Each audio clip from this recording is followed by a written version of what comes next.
unambiguous prevails. And the bottom line is that this is exactly what we're dealing with here. I applaud the idea of maintaining international law. I've never taken a different view.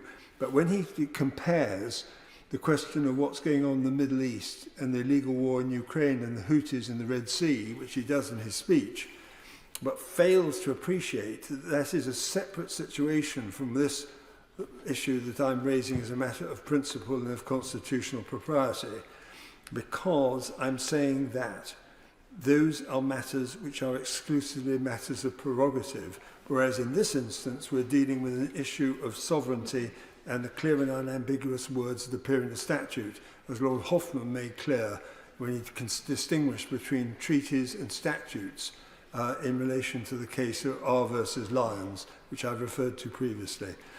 So the position is basically simply this, that I stand by what I've said in the past on the subject.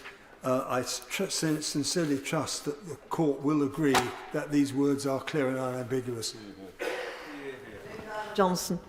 Mr. Speaker, the Government's motion to disagree to Lord's Amendment 1D is a motion to disagree with the obligations that in relation to the bill, the Government have due regard for international law and the Children's Act, the Human Rights Act and the Modern Slavery Act 2015. If the Government are confident that the Rwanda scheme will be fully compliant with international law and the aforementioned domestic law, I don't understand why they would reject this amendment again. Lord's Amendment 3E, that motion to disagree to Lord's Amendment 3E would scrap the requirement inserted by the Lords that Rwanda be treated as a safe country only if and when protections contained in the treaty are judged by the Independent Monitoring Committee to have been implemented and to remain implemented. Surely Lord's Amendment 3E is an entirely proper and legal amendment if the Government deems the measure in its own treaties necessary. And given that members had no opportunity to debate the treaty prior to ratification, this amendment would at least provide some reassurance that the protections it contains are put into practice. Lord's Amendment 6D is a motion to deny individual grounds for legal challenge that the Republic of Rwanda is a safe country for the persons in questions or for a group of persons, or that there is a real risk Rwanda will remove or send the persons to another state. So the Home Affairs Select Committee has always been clear that there has to be the opportunity for appropriate legal challenge as a necessary part of our fair asylum system. I listened very carefully to what the Minister said with his future assurances about the specified category that could be used in the future. But I think Amendment 10D sets out very clearly why this should be included on the face of the bill and our obligations to those who have helped us and our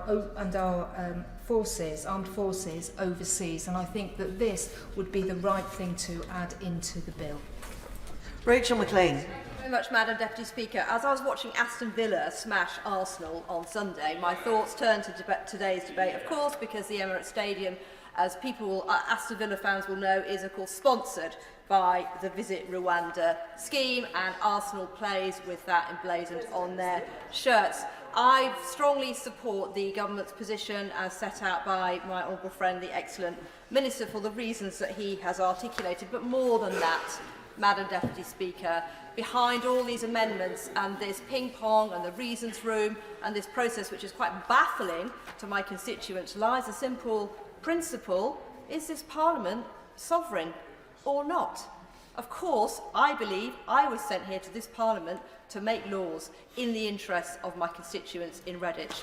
They are a generous people. We have accepted refugees and given them a warm Redditch welcome from around the world, but in the interests of stability and security and protecting those British values and the culture that we all care about, they also ask that we enact measures to enable our country to control our borders. And this whole debate is really summed up by this whole concept of, are we in the West able to control our borders or not? Because we all know this is going to get much worse. 100 million people are on the move. I listened to what the opposition spokesman talked about. He talked about having more grown-ups in the room and talking more nicely. Perhaps the people smugglers will listen to that and stop putting people in small boats. Somehow I doubt it, Madam Deputy Speaker, is complete and utter nonsense. We are sent here to make hard choices, not emote and do things that make us feel good in the moment. We have to stand on one side. That is the stand of the sovereignty of this Parliament and the people of Redditch. And this is the way, this bill, let's get Rwanda done, we will stop these boats and we will make our country safer. John MacDonald. We're at that stage in the legislative process where sometimes government obstinacy overcomes rationality, and I think that's where we're at the moment. There can be no way in which these can be described as wrecking amendments. I wish they were, but they're not. 3E is simply using the government's own mechanism to ensure that Parliament has the opportunity, where exactly has been said opposite, when the facts change, therefore Parliament's judgment can change. Anyone who has any experience of the history of this region of Africa realises there is built-in instability, and therefore there may well be, I hope there isn't, but there may well be the need for us to come back to this matter. With regard to the 10D, the government's, the ministerial response on 10D was that to reassure us that don't worry, because there are a number of veterans sitting in the Cabinet at the moment. There was in response to my Northern Ireland colleague's question. There are a number of veterans sitting in the Cabinet at the moment that can reassure us that therefore the system in the future with regard to those who've served in Afghanistan will work. Well, I'm sorry, the veterans sitting around the Cabinet at the moment have not ensured that so far, and many of us have had individual cases dealt with, and all this does is ensure we live up to those commitments that we gave to those serving alongside us, putting their lives and their families' lives at risk, that they will be secure. And I'm sorry, the existing scheme hasn't worked in that way, and this will ensure it does in the future. Final point from me. I came here on the basis that Parliament was all about protecting its citizens and ensuring that they had safety but also access to law. And therefore Baroness Chakrabarty's amendment simply ensures that Parliament fulfils that role and certainly isn't a wrecking amendment. Minister Michael Tomlinson. Madam Deputy Speaker, I'm very grateful to you, and with leave of the House, I would like to make a few remarks. I fear I don't have time to respond to each and every point that has been made, but I thank right honourable members right across the House for the contributions they have made. I want to pick up on one, and that's the intervention from my right honourable friend, the member for Wokingham, on the shadow minister, because the shadow minister can't actually say what they would do. He says he has a plan, but all they can say they would do is exactly what the government is doing already. That's what they're saying they would do. They said they would scrap the Rwanda scheme.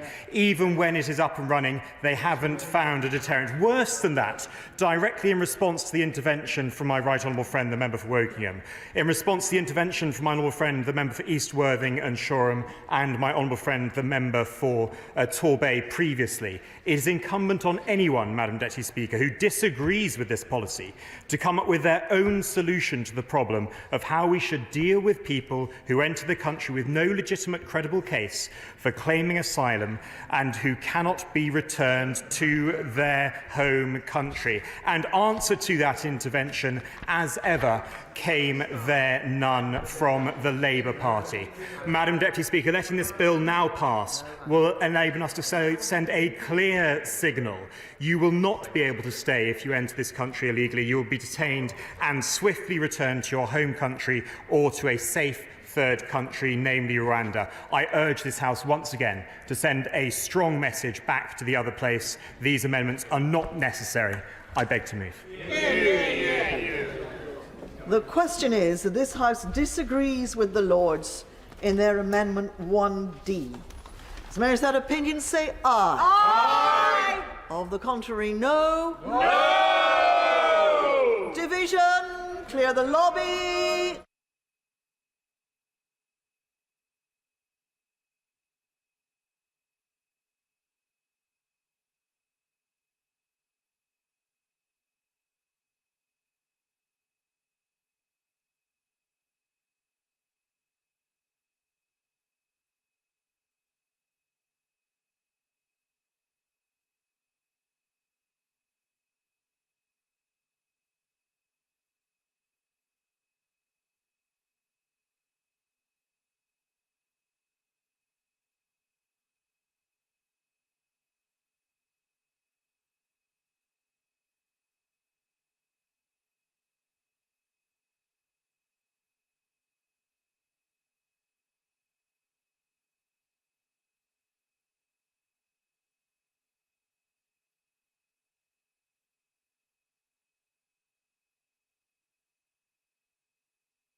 Order. The question is that this House disagrees with the Lords in their Amendment 1D. As members of that opinion say aye. Aye. Of the contrary, no. No. Tell us for the ayes, Manda Soloway and Mike Wood. Tell us for the noes, Mary Glindon and Christian Wakeford.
Order.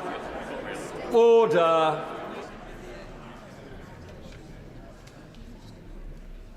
The ayes to the right, 306. The noes to the left, 240.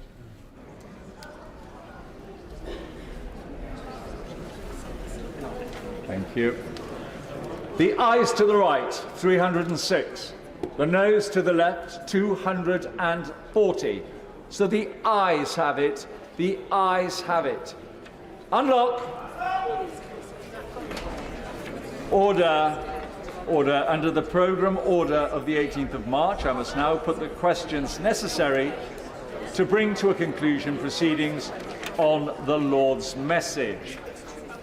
We now come to Lord's Amendment 3E. Minister, to move the motion to disagree formally. The question is that this House disagrees with the Lords in their Amendment 3E. As many of that opinion say aye. Aye. Of the contrary, no. No. Vision, clear the lobby.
Order. The question is that this House disagrees with the Lords in their Amendment 3E. As many of that opinion say aye. Aye. Contrary, no. No. Tell us for the ayes, Amanda Soloway, Mike Wood. Tell us for the noes, Mary Glindon and Christian Wakefield.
Order. The ayes to the right, 306. The noes to the left, 240.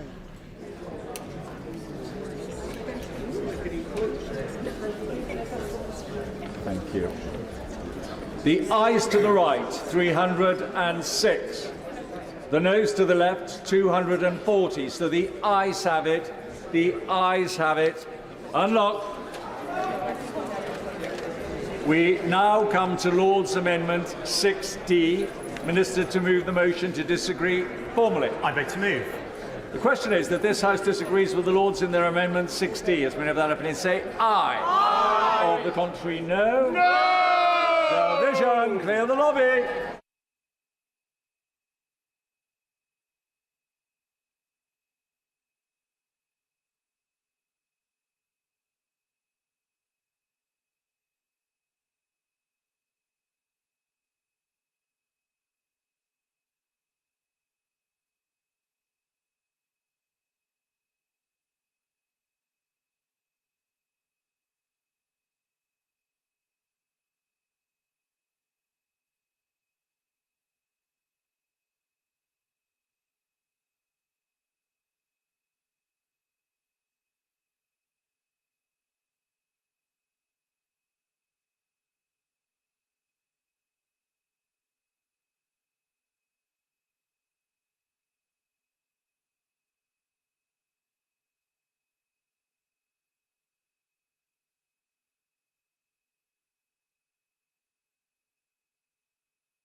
Order.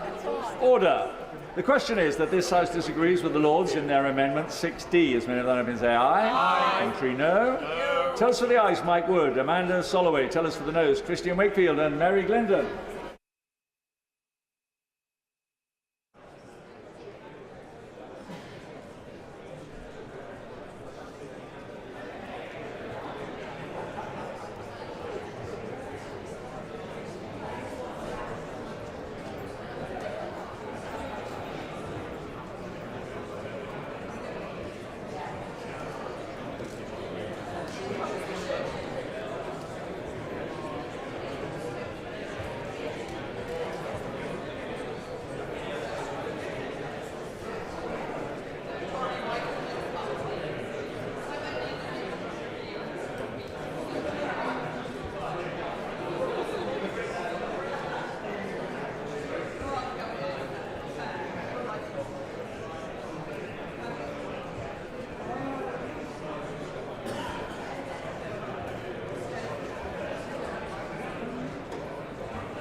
Order. Order. The ayes to the right, 310. The noes to the left, 240.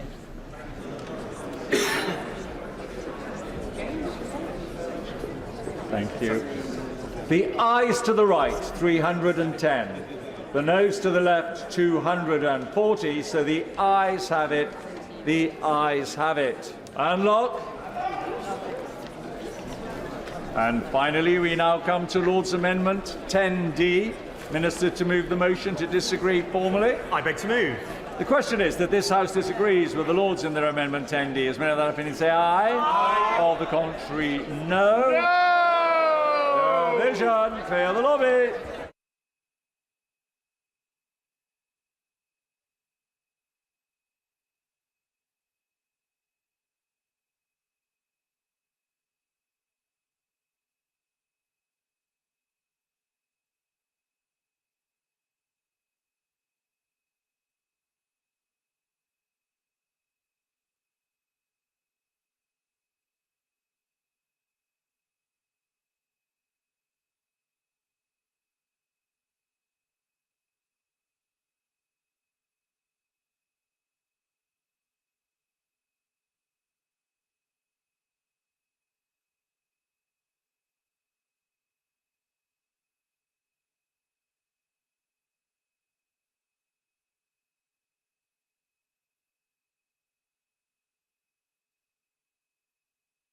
Order.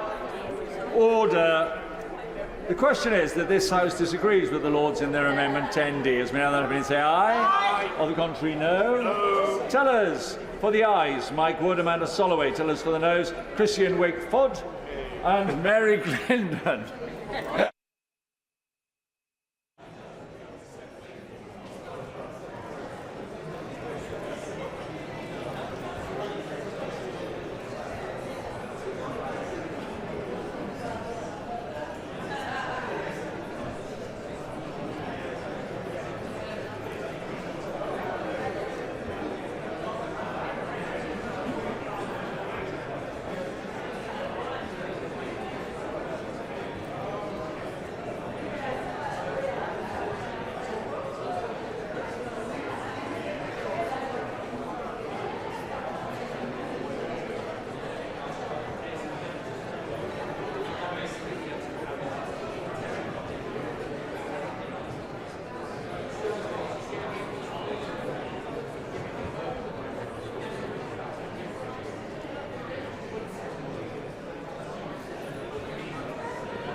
Order. Order. The ayes to the right, 302. The noes to the left, 244.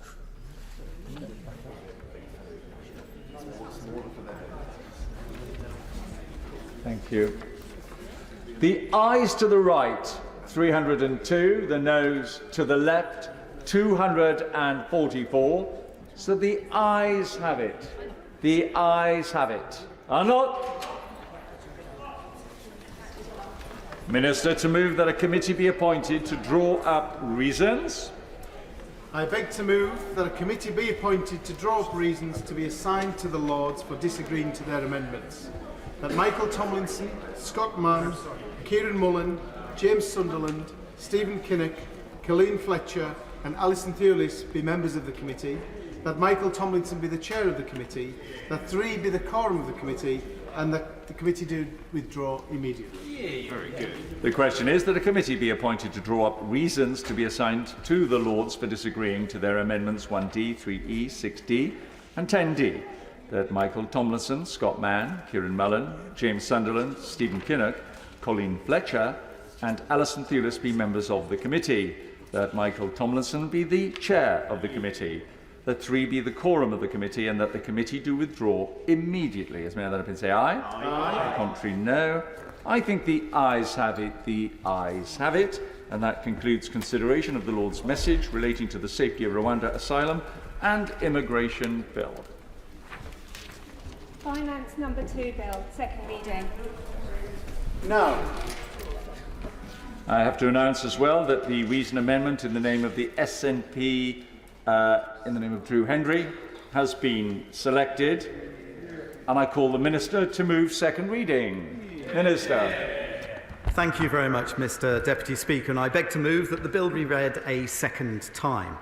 Last month, my right honourable friend, the Chancellor of the Exchequer, set out a budget to deliver on the priorities of the Prime Minister and his government, and in the context of an improving economic picture.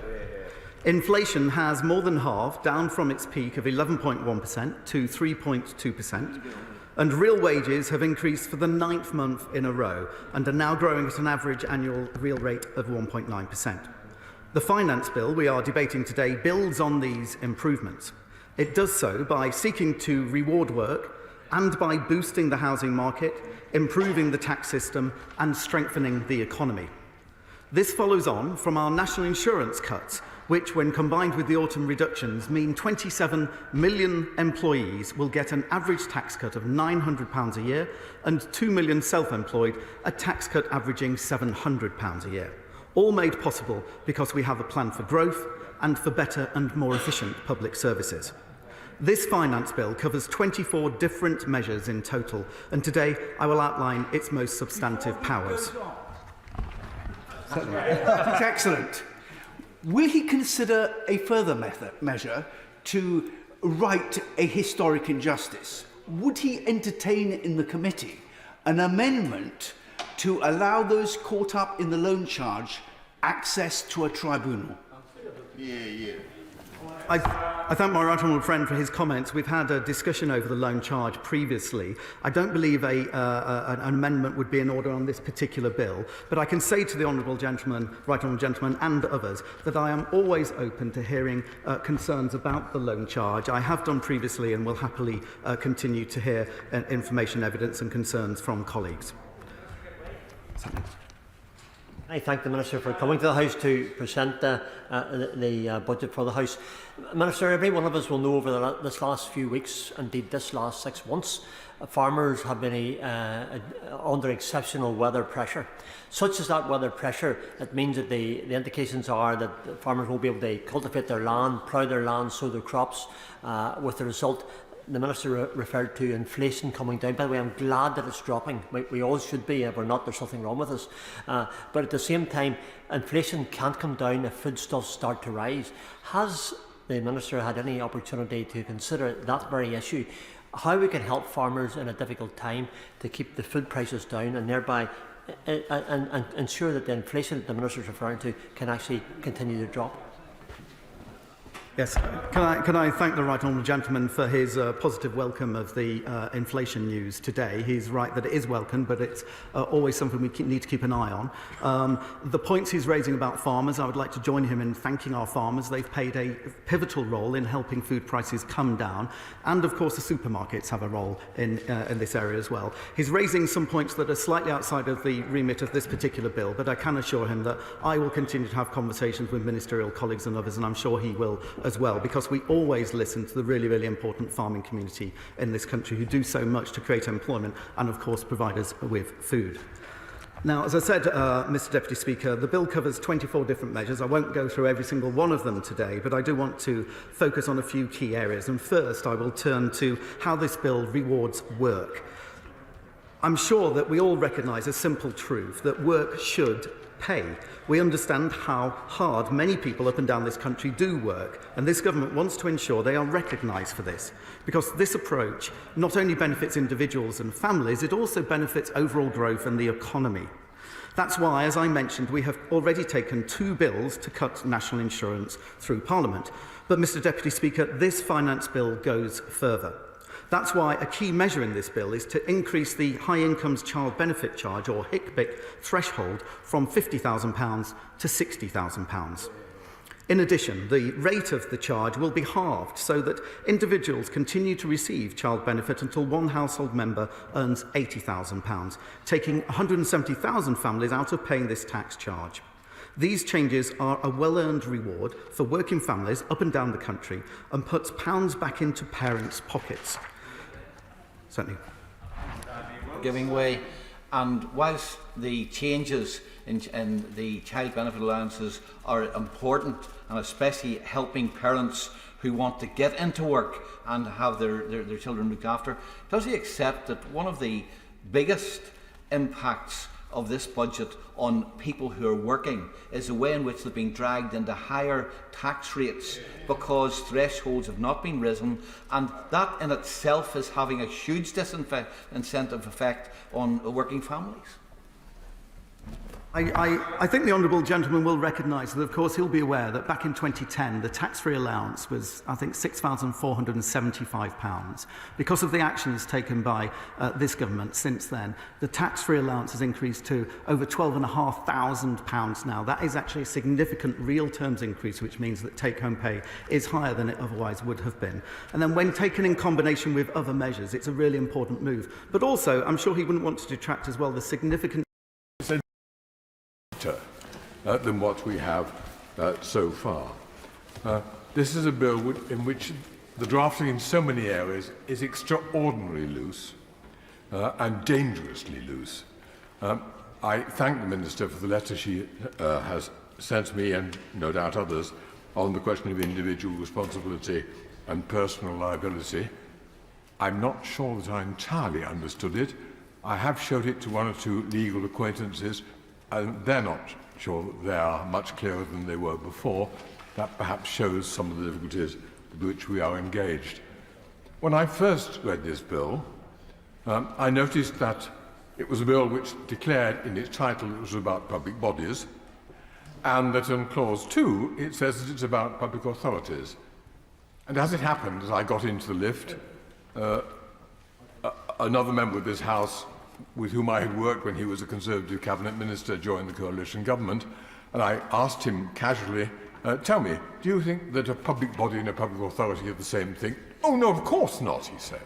The definition of a public body is far narrower than that for public authority. Well, a bill that starts by having one of these terms in its title and then goes on to use the other term in the text does raise a number of questions.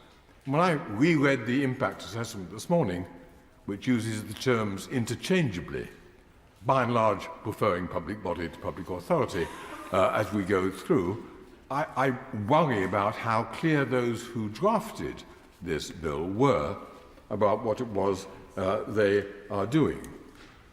We then go into hybrid public bodies, which the impact assessment talks about, or hybrid public authorities. And when I began to read through Lexis and try to understand some of the case law on this, in which a number of noble and learned members of this House emerge as those who've made judgments on this, I discover that functional public authorities and hybrid public authorities raise many of the questions with which we would have to deal if and when this became an act. The line between public functions and private functions for public authorities, which are partly public and partly private, is a very delicate one, and one on which litigation leaves much room. Core public authorities, we all know what they are, but hybrid public authorities are a very loose and very broad entity. The Minister said on a previous occasion in another context that there were well over 100,000 public authorities, and no doubt the definition after a while does become extremely unclear. After all, Section 6(3) of the Human Rights Act 1998 talks about any person, certain of whose functions are of a public nature. And the question, how many functions need to be of a public nature and how much that affects how they behave in other areas, has been contested in the courts on many occasions. Court cases have ruled that a privatised railway company, for example, is not a public authority, but that a privatised water company, and in a different case, a private provider of social housing, are, for certain purposes, public authorities. Rulings have differed on whether private care providers to local authorities are public authorities or not. The impact assessment and the ministerial letter refer to cultural institutions as coming within this, and the Minister in the letter which came to us before the second reading talks about museums and galleries which receive significant amounts of public money. Amendment 13 is intended to probe what is meant by significant amounts of public money, and I've suggested in that amendment that the bar should be put at 50%, as opposed to whether this was largely public or largely private with public aspects. A court case in 1999 found that the University of Cambridge... He mentioned railway companies at one stage as with the public bodies. I mean, if we're talking about a train operating company, for example, is not a public body, presumably, when it is privately, it's a private body, clearly, then it goes bankrupt, has difficulties and gets taken over by the government. Then the government gets it right in due course and then goes back to the private sector. So can bodies oscillate between the two categories? I mean, is that a further complication? I would defer to my noble friends on that. And part of my concern about this law is that I think there is a great deal of employment for my learned friends to be found in the Act if it were to go through. And indeed, that is one of the things which appears in the the memorandum for delegated powers says, if I may find the beginning of it, it is intended that the measures will be widely construed. This is paragraph 4. And in paragraph 12 it says, the prohibition will apply to public authorities in accordance with Section 6 HRA 1998. However, interpretations of Section 6 HRA 1998 can create uncertainty, which means that the bill may, including as case law evolves, capture a range of bodies that it was not necessarily intended to apply to. It may be necessary to put beyond doubt that certain bodies that are outside the scope of the intention to ban public bodies from boycotts and divestments do fall outside the definition of public authority for the purpose of the bill. I hope that the lack of clarity of that is clear. The impact assessment does refer to hybrid public bodies and suggests that it's concerned to prevent them from pursuing political and foreign policy agendas including with public money.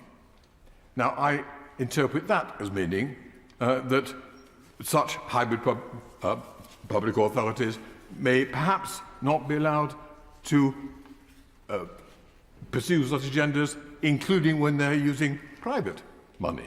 And that's a question which will concern a great many people, in particular the university sector, from which we have received further correspondence on this precise area.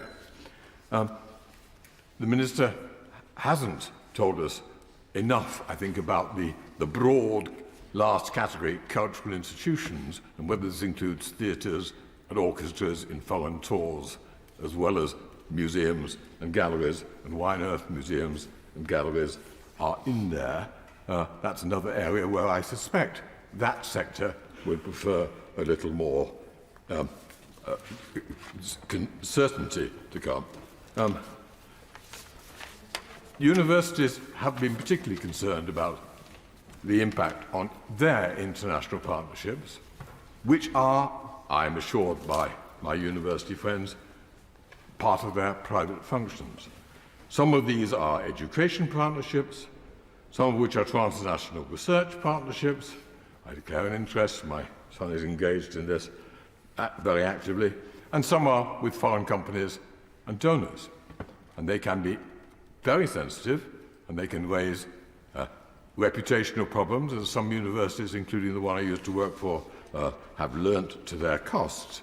And again, it would be helpful if we had more detailed guidance on that. May I perhaps also comment that at several points in the impact assessment, the memoranda to the Delegated Powers Committee and others, the government emphasises the importance of ensuring the coherence of British foreign policy, and that it should not allow others to conduct their own foreign policy agendas. I noticed the Express the other week reporting that the government has signed immensely valuable trade deals with Washington State and Texas. It does seem to me an interesting contradiction for the British government to insist that subordinate entities within the UK state should not be allowed to engage in any sort of things with other countries, while actively itself attempting to get past Washington to deal with American states in whether these are not significant trade deals or not. I'm not sure. I have the Memorandum of Understanding with the state of Washington, and it seems to me to be rather less substantial than the Daily Express was suggesting. The Minister may, of course, be thinking that precision doesn't matter so much in this bill because the bill is intended to be largely performative and not to lead in practice to any serious enforcement. The impact assessment does, after all, note how little boycott activity there has so far been beyond discussion, and the bill is unlikely to be implemented before the coming election. But we should not be in the business of permitting the government to put badly drafted law onto the statute book for show. We need much greater clarity. I look forward to what Baroness Noakes will say about the need for clarity in this area. But the Minister shares the responsibility with the House to ensure that the bill does not become an act without much greater clarity about its terminology and the extent of its reach over the UK's public and private bodies. I beg. Amendment proposed, Clause 2, page 2, line 3, leave out from decision maker to end of line 4 and insert is acting on behalf of a public body. My Lords, I share many of the concerns that have been explained by the Noble Lord, Lord Wallace of Saltaire, and that's why I tabled amendments 11 and 12, which are in this group. Like the Noble Lord, Lord Wallace of Saltaire, I too thought this bill was about public bodies, because that's what appears in the title. The Noble Lord read out the definition that we're invited to use in Clause 2, which is the subsection 3, section 6, a definition in the Human Rights Act. And it's clear from that it can capture private sector bodies, and that's where I first got interested in this topic. and it is the reason that I tabled my Amendment 12 in order to probe the extent to which private sector bodies are actually going to be dragged within the ambit of the bill. Now, I have done some more research on that since second reading, and like the noble Lord Wallace, I've been ploughing through some of the legal cases on the definition of the Human Rights Act. And it is clear that private sector bodies can be captured, but it's also probably fair to say that the courts have been tending to give a fairly narrow interpretation of that, so that private sector companies have been caught only in relation to where they're very clearly involved in delivering public functions or exercising public functions. The noble Lord Collins' Amendment 14 seeks to ensure that the only bodies caught within the definition in respect of public functions are only captured for the extent of public function. But it seems to me that that is actually unnecessary because of Section 5 of Section 6 of the Human Rights Act, which says much the same thing in a slightly different way. I would actually go further and suggest that private sector bodies, private sector companies in particular, should not be within the ambit of this Act. Now, when I was carrying out some research, the one thing that I did learn was that the definition of public authority is not clear. And in fact, probably the only clear thing is that if anybody is in doubt, it has to take its own legal advice. And the noble Baroness Lady Grey Thompson referred to the problems that this concerns some bodies in her second reading speech, as did the Right Reverend Prelate, the Bishop of Southwark. And if I can make a plea on behalf of SMEs, who I know are very close to the heart of my noble friend, the Minister, they find uncertainty very hard to bear. And so having a definition which is itself uncertain does seem to me to be a problem. Now, the definition which is used for the Human Rights Act, the government were almost rather proud of the fact that it was broad and capable of interpretation by the courts to meet whatever came up in the day. And they made a virtue of that when the bill was first taken through Parliament, and also again when they responded to a report from the Human Rights Committee, the Joint Human Rights Committee of Parliament. But that was in the context of it being a Human Rights Act, and therefore as broad a definition as possible was regarded as a positive and good thing, because the aim was to ensure that private citizens were not affected by the overbearing acts of the state, however they were actually perpetrated and by whom they were actually perpetrated. So what's right for the Human Rights Act?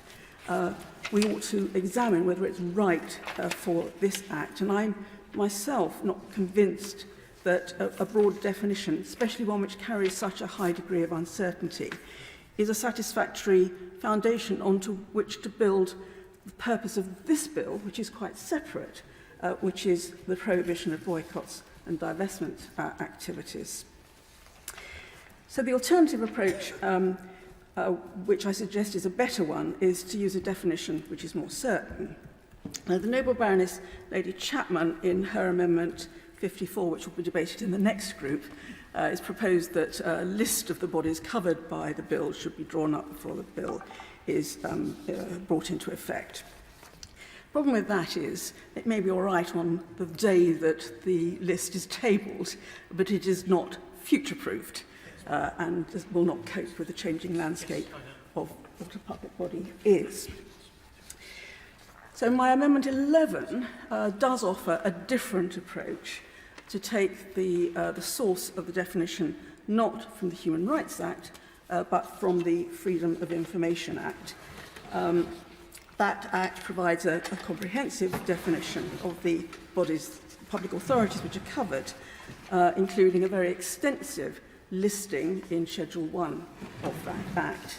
And it is also, as anybody has done any legislation which create or change public bodies know that it is constantly updated as new bodies create or die or are transformed.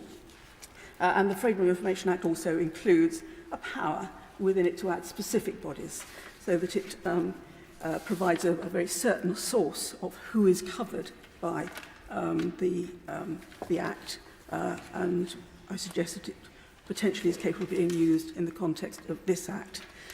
So I say to my noble friend, the Minister, if she's not happy with the amendments I've tabled in this group, I hope that she will consider alternative ways of providing certainty, because certainty, I think, is a very important thing to achieve. And I echo what the noble Lord Wallace of Saltaire said on that. But also, I hope that she will look at excluding private sector companies from the ambit of this bill, because I do not believe that it was intended, they were intended to be covered when the manifesto commitment was made.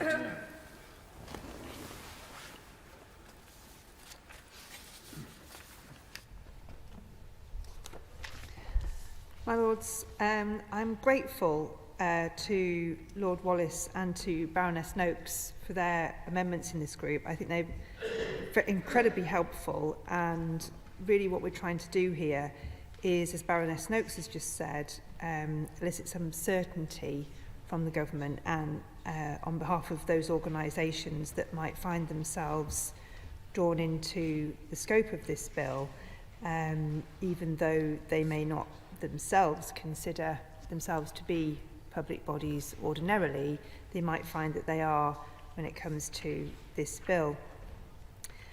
We will come later to an argument about whether universities should be treated as public bodies, and we feel, as we said at earlier stages, clearly that they should not be.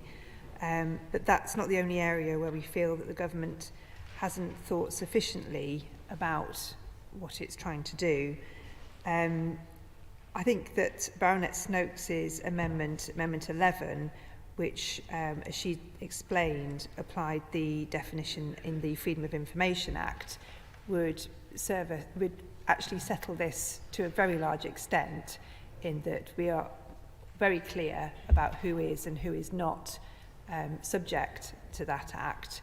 And it would be very interesting to hear whether the government is minded to welcome that suggestion, because I think from what the Minister has said on previous occasions, all of the instances that she has used as to refer to as justification for the need for this bill, I think probably would be covered. So I'm not sure why the government doesn't just welcome that, to be honest. I mean, it doesn't answer all of our problems, but I think it would go some way towards it. The Lord Wallace's introductory speech was incredibly helpful, and his amendments likewise. He concluded by saying that he suspects that the bill is actually performative in nature, and worries that the operability isn't actually at the forefront of anybody's mind in government, and I've got no idea how true that is.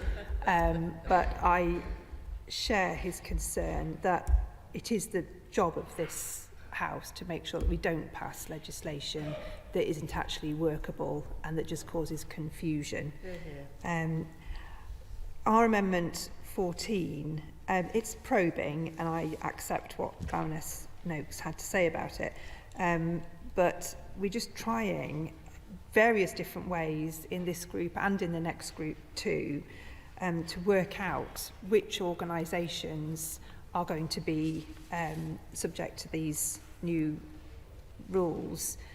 And the example that's been very helpfully provided to me by Universities UK was the one that led to the tabling of our Amendment 14. And what we're trying to do is, if the government does get its way and universities are to be treated as public bodies for the purposes of this bill, although I very much hope not for any other purposes, that their activities that we could argue are clearly outside their publicly funded and public responsibilities, that are conducted perhaps with private money or on contracts to private companies, that those would in no way be subject to the rules within this bill. It does refer, there is a reference to this that makes it clear in the explanatory notes, but the amendment we've suggested puts that explanation on the face of the bill, and as I've said, that is in order to probe exactly what the situation would be, because at the moment universities are not clear about that, and it's important that we do give them that certainty. Just as an example though, and as I say, this was suggested to me by Universities UK, it's a hypothetical example, but it's not so outlandish that it's Chancellor of Teesside University. So here's the hypothetical example. University A is considering a proposal to set up a transnational education partnership in country X. This could involve a partnership with a commercial or a state entity in country X, and the university board must consider a range of proposals. According to the Higher Education Code of Governance, governing bodies should conduct their affairs in an open and transparent manner. It's a fundamental duty of university governing bodies to safeguard and promote the reputation of the institution. As the new partnership would involve a significant investment and carry both financial and reputational risks, the board of University A is therefore asked to take a decision on the proposals. To support deliberations, the board would receive a paper covering the following. It would cover the potential financial exposure and opportunity of each proposal, underlying social, demographic and economic data that underpins a market assessment, due diligence on potential partners, including reputational factors, and a summary of ethical and reputational concerns relating to country X. All aspects of the paper would be deliberated by the board following an extensive discussion of the financial and reputational impacts of the proposals. The board decide not to proceed with the partnership opportunity because on balance the risks are deemed to outweigh the opportunity. So can the Noble Lady the Minister explain whether in this example the transnational educational partnership as described constitutes a private or public activity of a university? Would the fact that the board discussion included reference to reputational and ethical concerns of direct relevance to a higher education institution mean that members of the board could be subject to action under the provisions of the bill? How can boards fulfil their duty to safeguard and promote the reputation of the institution if they're not able to openly discuss and consider material facts that could impact on said reputation without fear of legal action, even if those considerations are not the sole basis for the eventual decision? And how can boards fulfil their duty to conduct affairs in an open and transparent manner if the very fact of discussing issues of demonstrable and material relevance would be actionable under the provisions of the bill? I raise this example just to tease out some of the grey areas that we might be forcing universities to consider, and because I'm worried about the chilling effect that this may lead to, because I just do not think there is a situation in which a university would not consider the reputational impact of a partnership, but I can conceive of a situation where that consideration would not be as open and as widely shared as we have come to expect and the way that we would like things to be done in this country. So I think on this group, I think the main thing we would really like to understand is the Minister's response to Baroness Noakes' amendment in particular, or whether there might be any other way of making clear who is subject to this, but also in relation to my Amendment 14, just exactly how this is going to work for organisations, not just universities but others too, but particularly in relation to the example that I've raised. My Lords, can I start by saying that I'm grateful for the thoughtful contributions from across the House, actually on the first day of committee, which also touched on the scope of this bill. And we heard from Lord Collins and my noble friend Lady Noakes, and from the noble Lords Lord Wallace, Lady Fox, and noble friend Lord Johnson. And we discussed the bill's application to hybrid public authorities. And today we've heard, again in slightly different terms, from the noble Lord Wallace, my friend Lady Noakes, and of course from Lady Chapman. And I will try and come back on her essay question, if I can. Obviously, we've carefully considered the points raised in these debates, and I'd like to expand on our view of the scope in relation to Amendments 10, 11, 12, 13 and 14. As noble Lords have said, the bill will apply to public authorities as defined in Section 6 of the Human Rights Act 1998. And I'd like to explain, in response to the concerns from the noble Lord Wallace of Saltaire, that public body is a general term with no single legal definition. The bill's short title provides a general indication of the subject matter of the bill, and it is not unusual for the short title to use different terminology than the bill's substantive provisions. And perhaps I could now set out why we thought... Yeah. As for interrupting, the Minister will be well aware, I think, that there is a particular use of the term public body by the Office for National Statistics, which means that debt incurred by a public body is then counted as part of the national debt. And that means that the debt, whether or not some of these hybrid public authorities are defined as public bodies, does matter a great deal to their financial planning. And again, the university sector is particularly concerned about this. And this thing, I thank noble Lord for raising that point again. It has been raised before. I am aware of the point. We're talking about quite marginal sums, I think, here, so it's not going to be definitive, but I'm sure we will come back to that point again. But perhaps I could explain why we've used the HRA definition. It has three important advantages. The first, it's one that has been in the UK statute book for over 25 years, as has been explained, so it places public authorities under important fundamental obligations that they have to observe. And organisations should already know how it applies to them. And secondly, over those 25 years, the courts have further clarified its scope and identified a number of relevant factors. These include, but are not limited to, the body receiving a significant amount of public funding, the body carrying out acts in exercise of statutory powers, and the body providing a public service. And thirdly, the definition ensures that private activity remains out of scope of the bill. Private activity that is rightly protected by convention rights, including freedom of speech. My noble friend Lady Noakes noted that the case law in this area was narrow.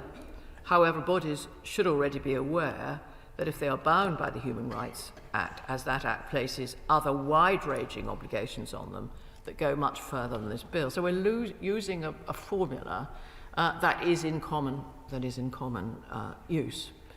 And that leads me naturally on to Amendment 12, tabled by my noble friend Baroness Noakes, and Amendment 14, which I think was tabled in the name of the noble Lord Collins of Highbury, also in his place.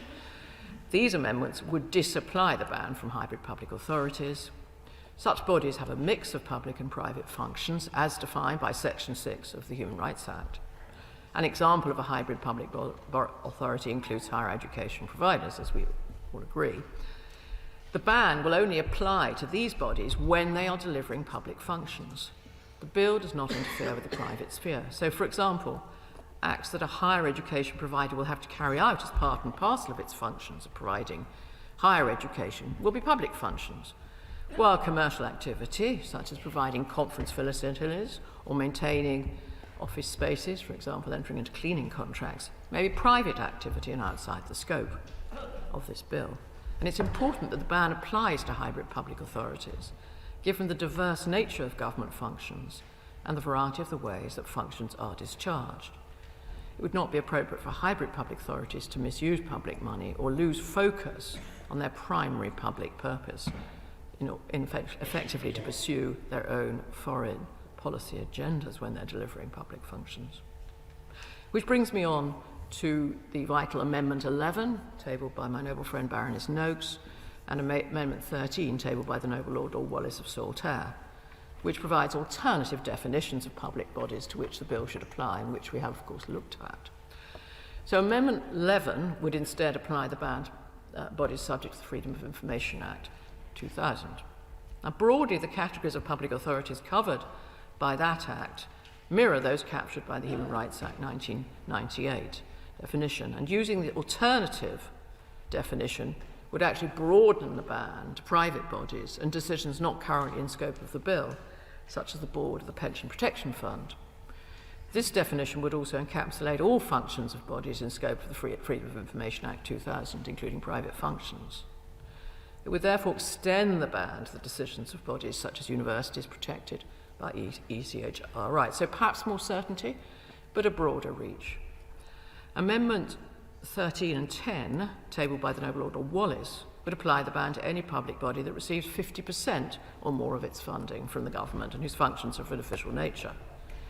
This would establish a new definition of public body and could also broaden the ban to apply to private decisions protected by ECHR rights.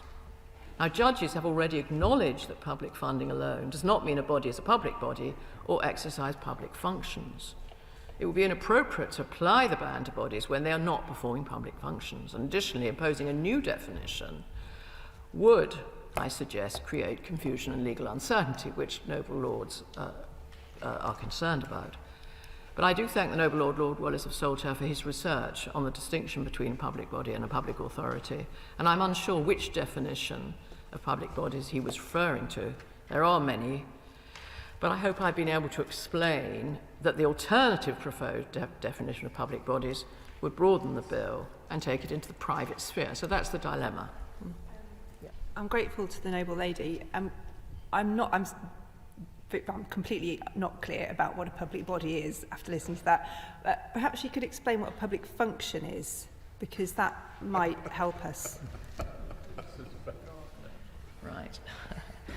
Well, I think it's a good point and a good question, but I think, and she also raised, a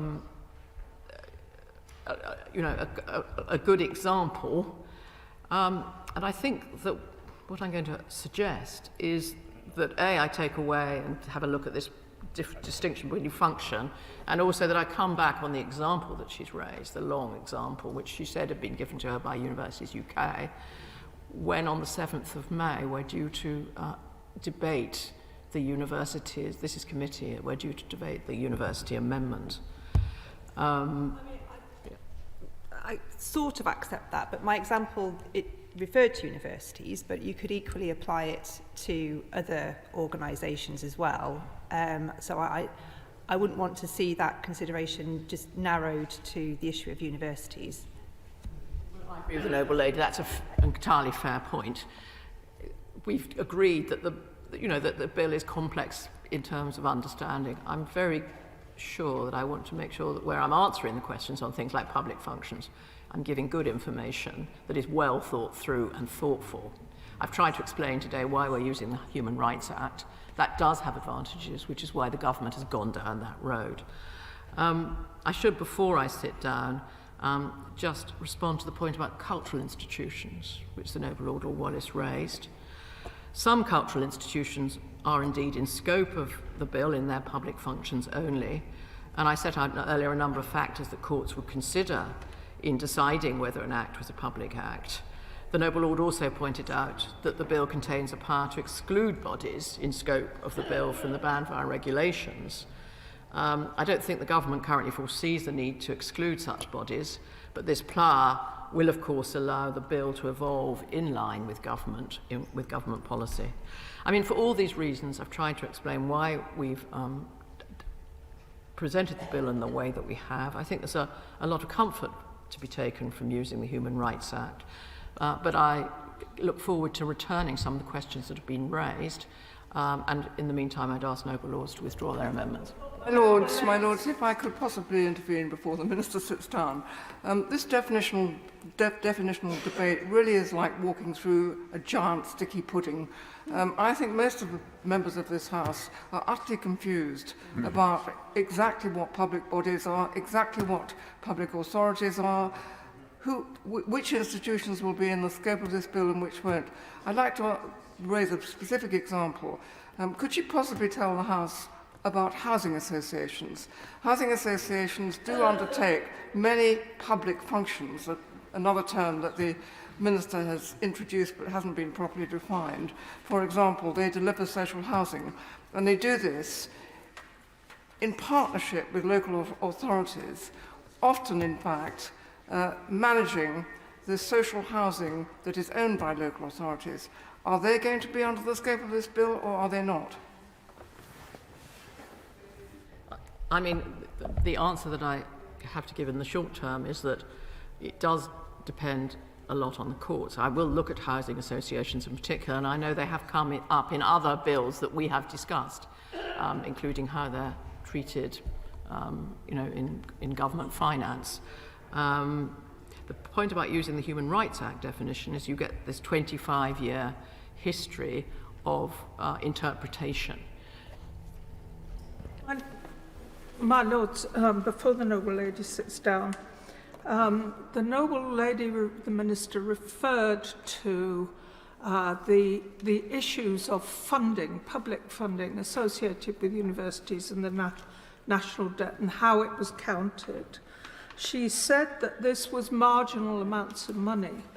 The UK university sector is worth £130 billion a year to the economy and employs 750,000 people. Is that truly the definition of marginal, I would ask? And I must declare an interest as Chancellor of Cardiff University. Second question, my Lords, when we're looking at cultural organisations, does lottery money count as public money or private money? The honest answer is I don't know the answer on the lottery, but I will find that out for the Noble Lady and write to her. But the point on universities, of course, she's right. It's very substantial sums of money, rightly, to the education of our children. What I was explaining was that at the margin that this activity involves, which is procurement and investment, is actually a relatively small sum compared with, obviously, all that's been done by universities. Before the Minister sits down, could I just offer a constructive suggestion in terms of the clarity that might be adduced between now and further stages? I'm picking up Baroness Blackstone's question. As I understand it, actually, I think in 2003, the first case before the court to answer the question was Poplar Housing Association, where it was deemed that Poplar Housing Association was a functional public authority under the Human Rights Act. But that takes us to this very useful report that has been referred to, I think, by Baroness Noakes from the Lords and Commons Joint Committee on Human Rights back in 2003-4, entitled The Meaning of Public Authority under the Human Rights Act, which gets to the very matter we've been discussing. Obviously, jurisprudence has developed very substantially since then. So if the Noble Baroness, the Minister, were able to set out in writing what the government regards as the situation, how it has evolved since this very clear statement of the answer to the question that we're struggling with this afternoon, that would perhaps nail the matter. The Minister's been enormously forbearing, and we're very grateful for that. I wonder if she could help us in this regard in relation to cultural bodies.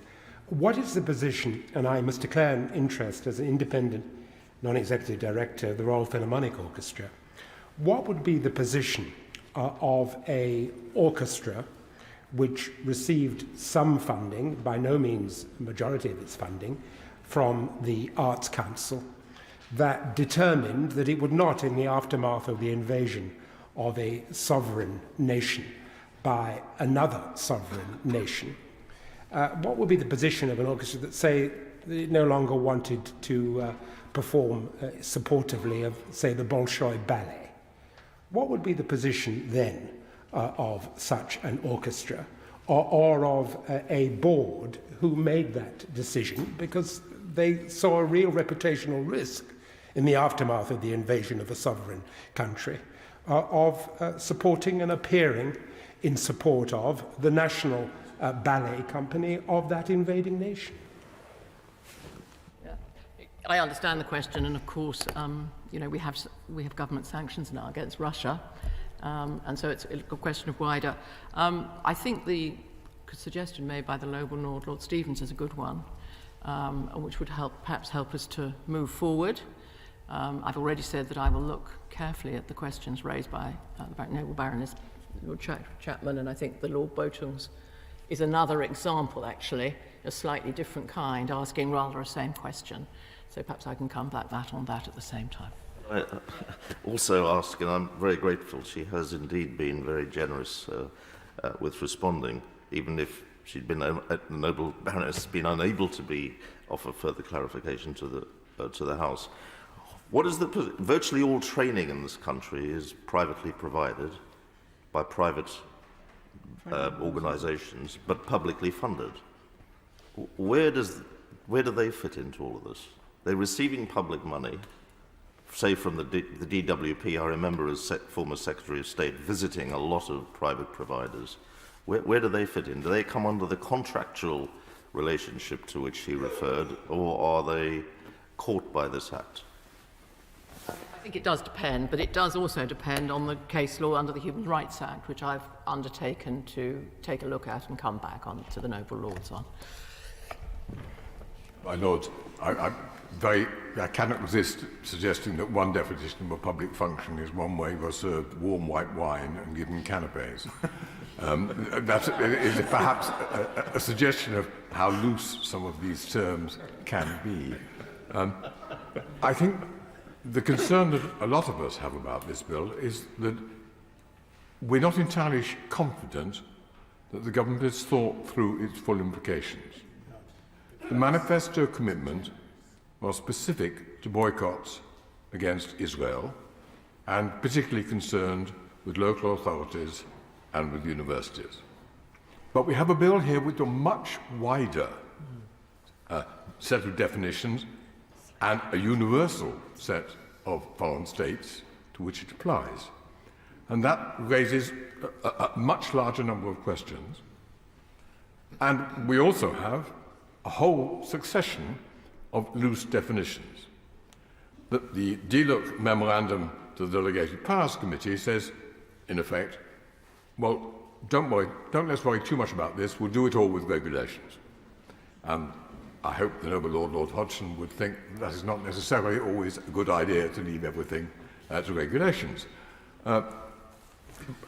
We are asking for greater clarity, greater certainty, greater precision above all, and a more limited potential scope for the bill. The ball is in the government's court. I very much hope that this will be one of those occasions in which, between committee and report, the government will come up with amendments which answer and respond to comments which have been made constructively from us. The Minister and I will recall a government bill in which the government produced 340 amendments in the last session, between one stage and another. We're not asking quite for that many here. We're just asking for some which do begin to provide much greater precision, and on that basis I will happily withdraw my amendment and look forward to some hopefully constructive discussions in between committee and report stage. Perhaps before the Minister, the Noble Lord sits down, I could just repeat the point that the bill only applies to investment and procurement decisions, as everybody understands. We're trying to find a way forward on a manifesto commitment that we're banning public bodies from imposing their own direct or indirect boycotts, disinvestment or sanction campaigns against foreign countries.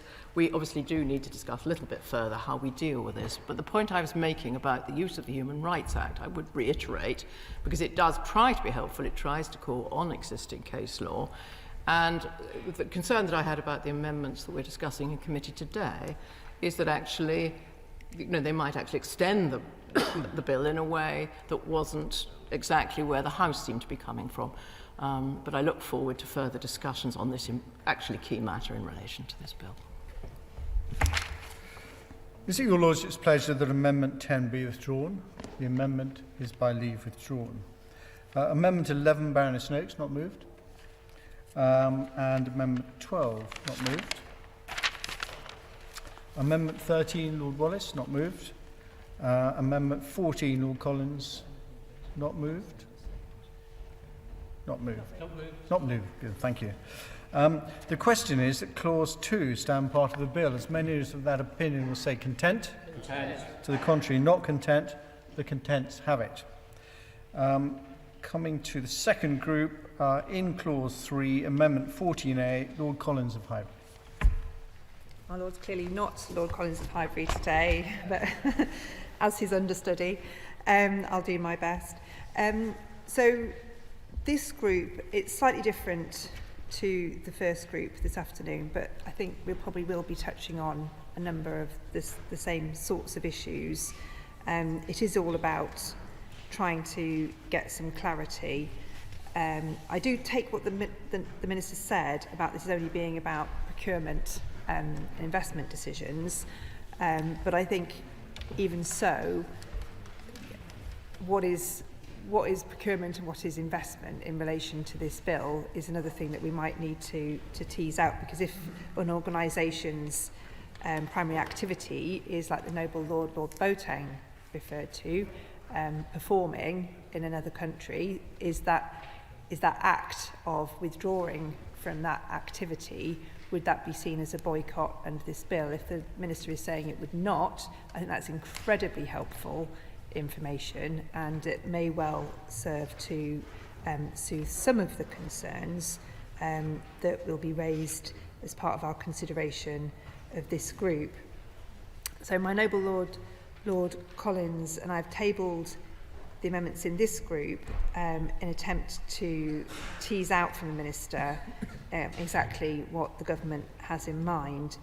And I don't think that the public response to this bill has been quite what the government may have hoped or anticipated that it would be when it first embarked upon this endeavour. I think most public sector organisations are far too busy with, in extremely difficult circumstances too often, battling to provide services to their patients or to their students or service users, to be following the back and forth of this debate.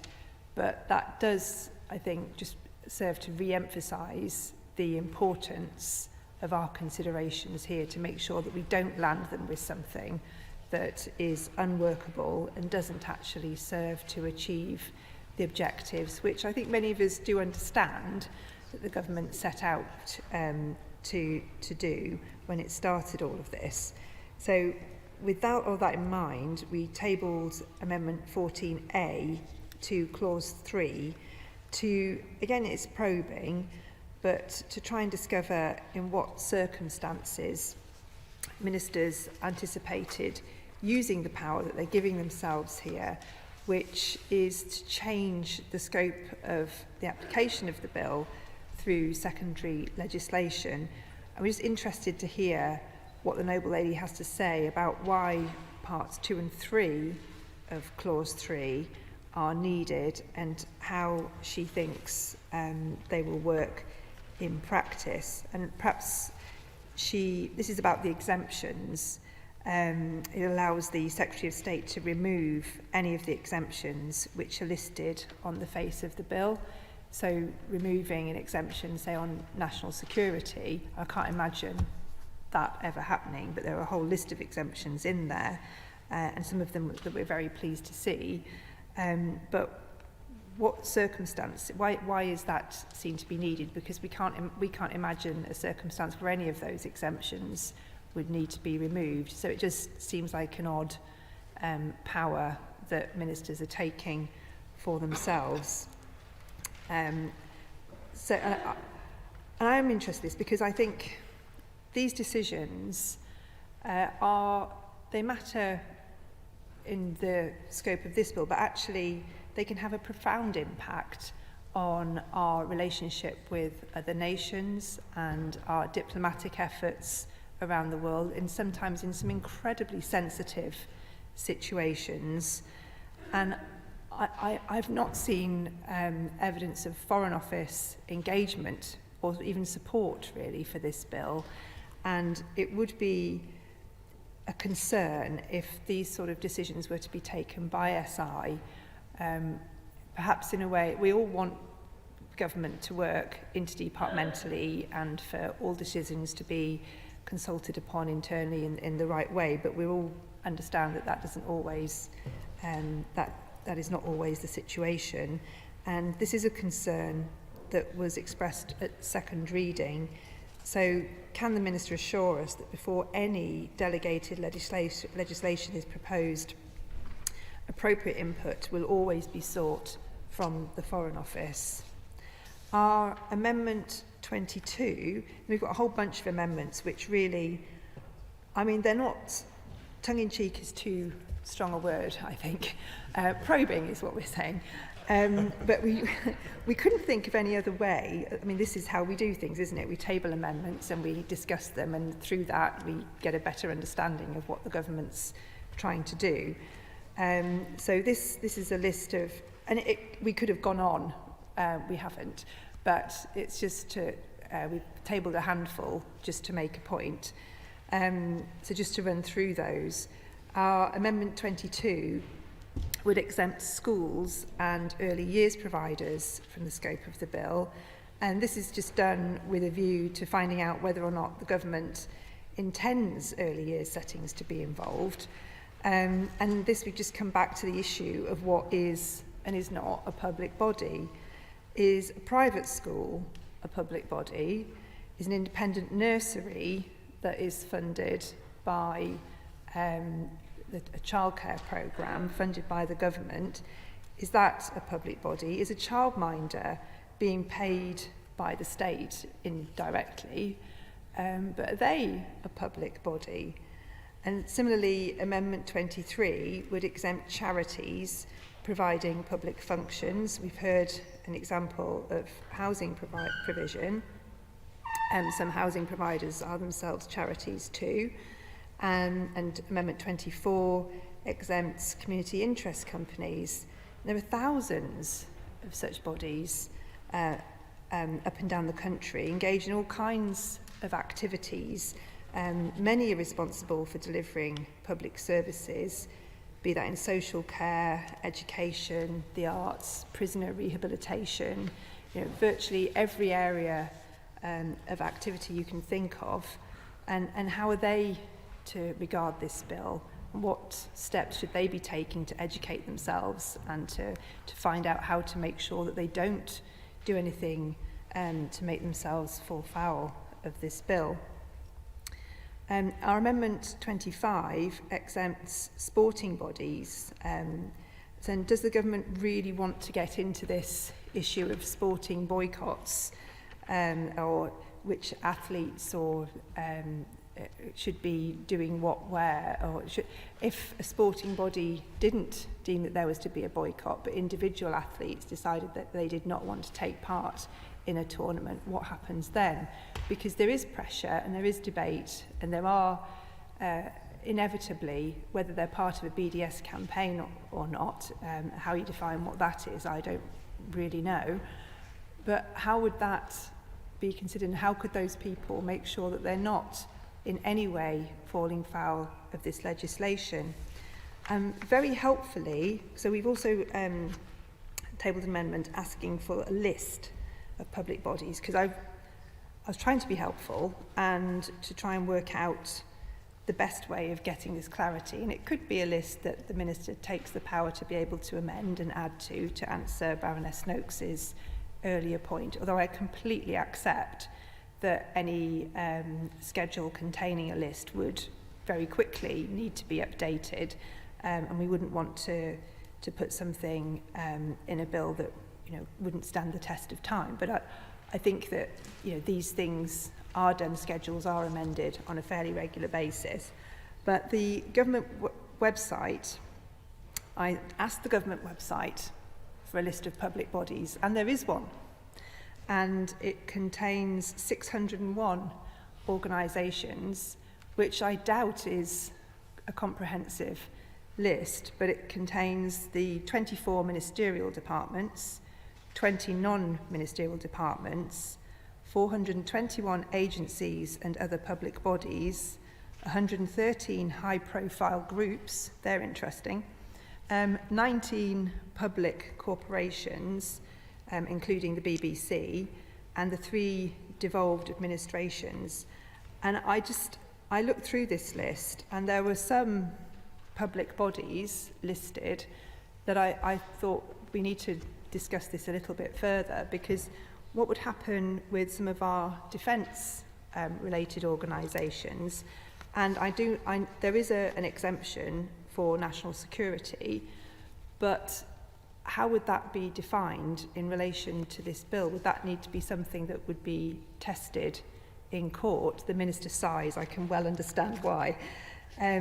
But there are defence training academies, there are organisations that deal with the media in relation to defence and make decisions about what adverts and so on can be used. And these are all public bodies that have duties that relate to our relationship with other nations, and that could conceivably be asked to make decisions that would fall foul of this legislation. And I just think the government hasn't really thought about the implications for some of these bodies, because I accept some of them probably are relatively low profile, small in scale, inactive, but our job is to make sure that we make this as future-proof and workable as we can, and that's why we've tabled the Amendment 54, which asks for a list, because if your name is on a list, then at least you can be alerted to the fact that this is happening and you can take the necessary steps to comply. But if not, it becomes very confusing for decision makers. Often, as we discussed at second reading, these will be volunteers or people who haven't had the necessary training and who aren't following the proceedings here. And we really wouldn't want to criminalise people inadvertently, when actually what the government's seeking to do is something that's quite narrow, really, and as she has said, involved mostly local authorities and universities, which could be done in a completely different way. Amendment proposed, clause 3, page 2, line 17, leave out subsections 2 and 3. My Lords, I rise to speak in favour of Amendment 54, to which I've added my name. I do also support the other amendments in this group, and note, as others have, that the strong overlap between this group and the previous one. I did listen carefully to the previous debate. My concern, again, as others have said, is that we get, before we pass this bill, clarity as to who it actually covers. But I ought to declare a very particular interest in that those of us on these benches, along with other diocesan bishops of the Church of England, do carry out public functions, which from time to time might then bring an individual one of us in our corporate capacity as Bishop of the Diocese within whatever the definition of a public body or a public authority we might eventually land on. In responding to an earlier group, actually before the recess, the noble lady, the Minister, referred to the fact that mayors, police and crime commissioners, and indeed, of course, government ministers also exercise public functions and hence fall under the scope of the bill. However, what these office holders have in common is that they're elected or appointed primarily to exercise political functions. And so I can see a logic that maybe they shouldn't use their investment and their procurement functions in order to pursue a foreign policy in contrast to that of His Majesty's government.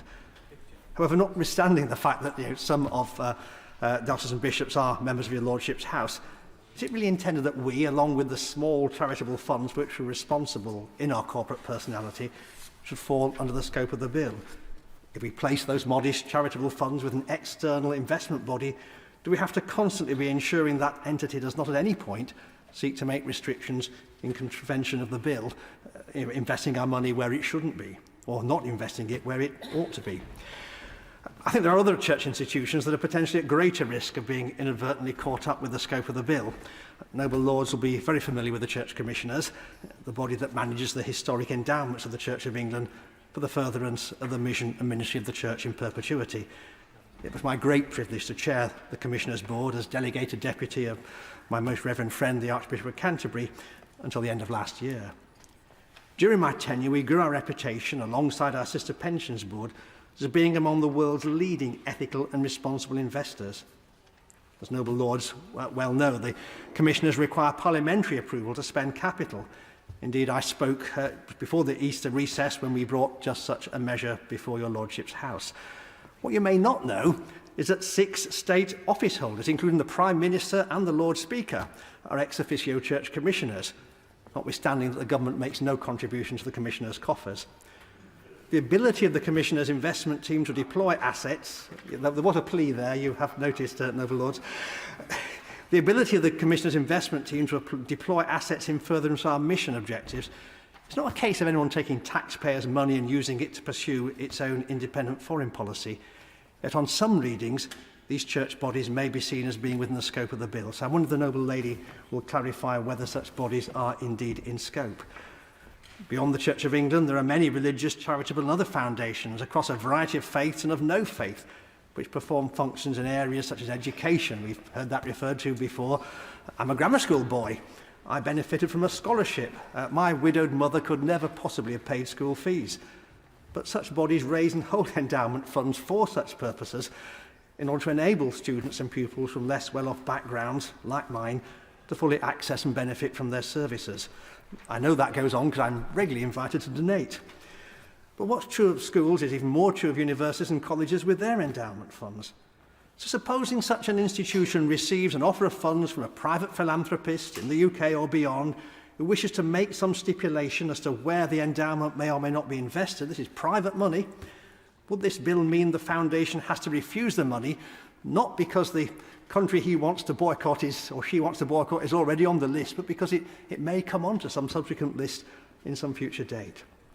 My lords, the simplest way out of this confusion is for the bill to contain either a schedule of types of bodies to which it applies, as in the amendment in the name of Baroness Chapman to which I've added my name, or to use a definition that points to a well-defined list in existing legislation. The noble Baroness Noakes offered us that a little bit earlier on today in the previous group. I think the advantage of the Freedom of Information Act is that the very ubiquity of FOI requests, I know because I get them all the time and turn them down because it doesn't apply to me. The fact that that's ubiquitous, it's long-standing, means that, as we've heard already, most institutions are now very, very clear as to whether FOI applies to them. The same can't be said for other definitions, even, I would say, that contained in the Human Rights Act. So please, therefore, will the noble lady, the Minister, let us know, in responding to this debate, how His Majesty's Government is going to provide the clarity of a scope that's going to be essential for this bill to become a workable act. Interest in the sense that my wife is a trustee of a major public orchestra, which doesn't receive public money, but I've just put the point that if you don't receive public money, are you a public? Are you one of these public bodies? If you do you become one? Does that mean you make a choice, which is quite a serious choice? But I also declare an interest because in my business we advise people on procurement and sustainability of procurement.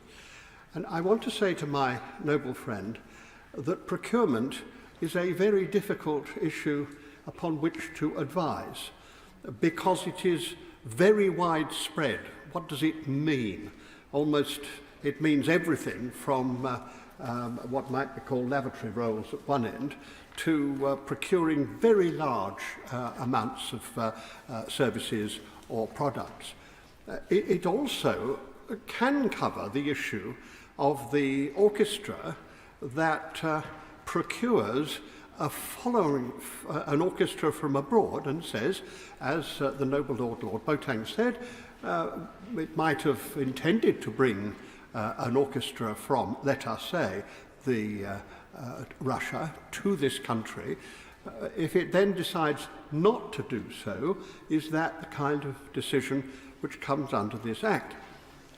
I also have a concern, as the noble lady put forward, that the Secretary of State has an ability to remove from the exceptions those things which for most of us are really important.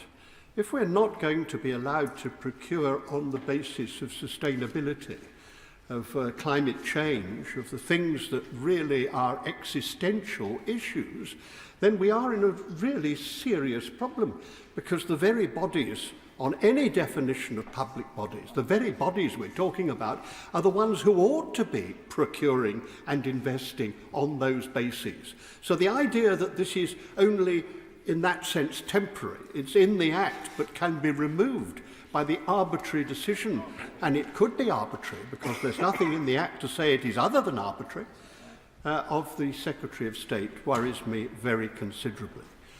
But the reason for rising is not just to say that to my noble friend, it is this. I am afraid, I have to say, that the government does have a record of producing bills which do not appear to have been very carefully thought through. And I have to say about this bill that if it had been produced to me as Secretary of State for the Environment, I would have sent it back and said there are too many questions in this, and I don't want to have to present it to either House of Parliament, because I can't answer a number of the questions. Now, I don't blame my noble friend for not being able to answer some of these questions, but they are pretty fundamental, aren't they? I just wonder what the Secretary of State responsible for this bill said when it was brought in front of him. Did he say, what is the definition of public body? Did he say, what is a public function? Did he ask those questions? And if he asked them, did he get an answer? And if he got an answer, was it a satisfactory answer? And why have we not got that answer when it is asked on the floor of the House? And my worry, if I may say this to my noble friend, is this. Out there are large numbers of bodies, some of them very small, who are worried that this is going to affect them. And I don't believe that kind of legislation does us any good at all. Precision here is absolutely crucial, and we need to restrict this to a very clearly relatively small number of bodies with a very clear understanding as to what it means. And the last thing I really want to ask is this. If we take sporting bodies receiving government money, I can't claim to be a sportsman. I declare no interests whatsoever on this front. But it does seem to me that if individual sportsmen wish to boycott something, then the sporting body probably has to discuss that. If it discusses it, it seems to me that under this Act, it can easily get itself into a position in which that is improper, if not illegal. Again, I don't see why people should have to ask themselves this question. We are at the moment seeing, I think, a very inelegant discussion about individuals' decisions on tax matters, I think pretty unfairly in most cases that I have heard. But I just have to say it's pretty difficult to understand quite a lot of the detailed tax legislation. But to produce this legislation is going to ask a whole lot of other people to understand very detailed and extremely difficult concepts. So I say to my noble friend, all I want is to feel that I could vote for something that I understand and that other people can understand, that doesn't reach beyond the necessary areas, and that does actually achieve some good. Those are three perfectly reasonable requests. I'm not sure that the bill, so far meets any of them.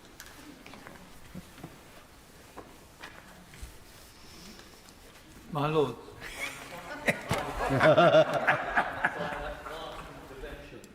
To raise the issue of litigation, we are dealing with a bill here which is in territory which is highly controversial.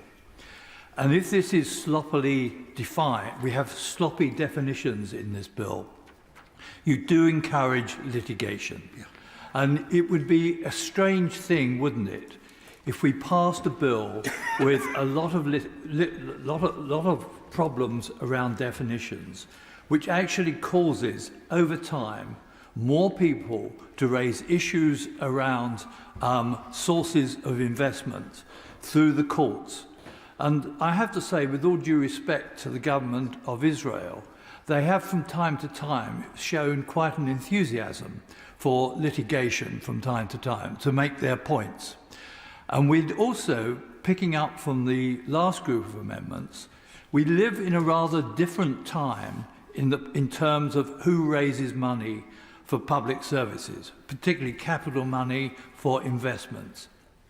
And if we just take the areas of which I know something about, health and care, we see a lot more interest in the whole idea of going into the private sector, private equity being a good example, in which we try to raise money to actually build facilities of some kind or another, which the public sector has been difficult to find the money to do that. PFI would be a good example as well.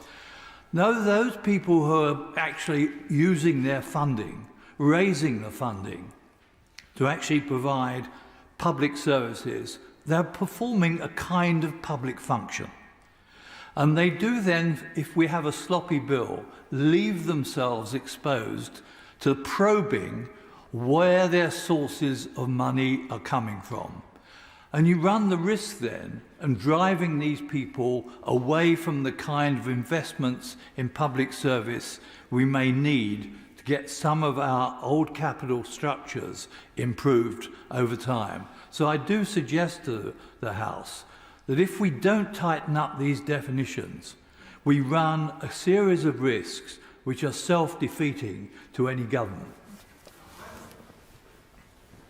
Very grateful to my noble friends for these probing amendments, and even more grateful having heard the contributions from honourable members opposite that they have elicited.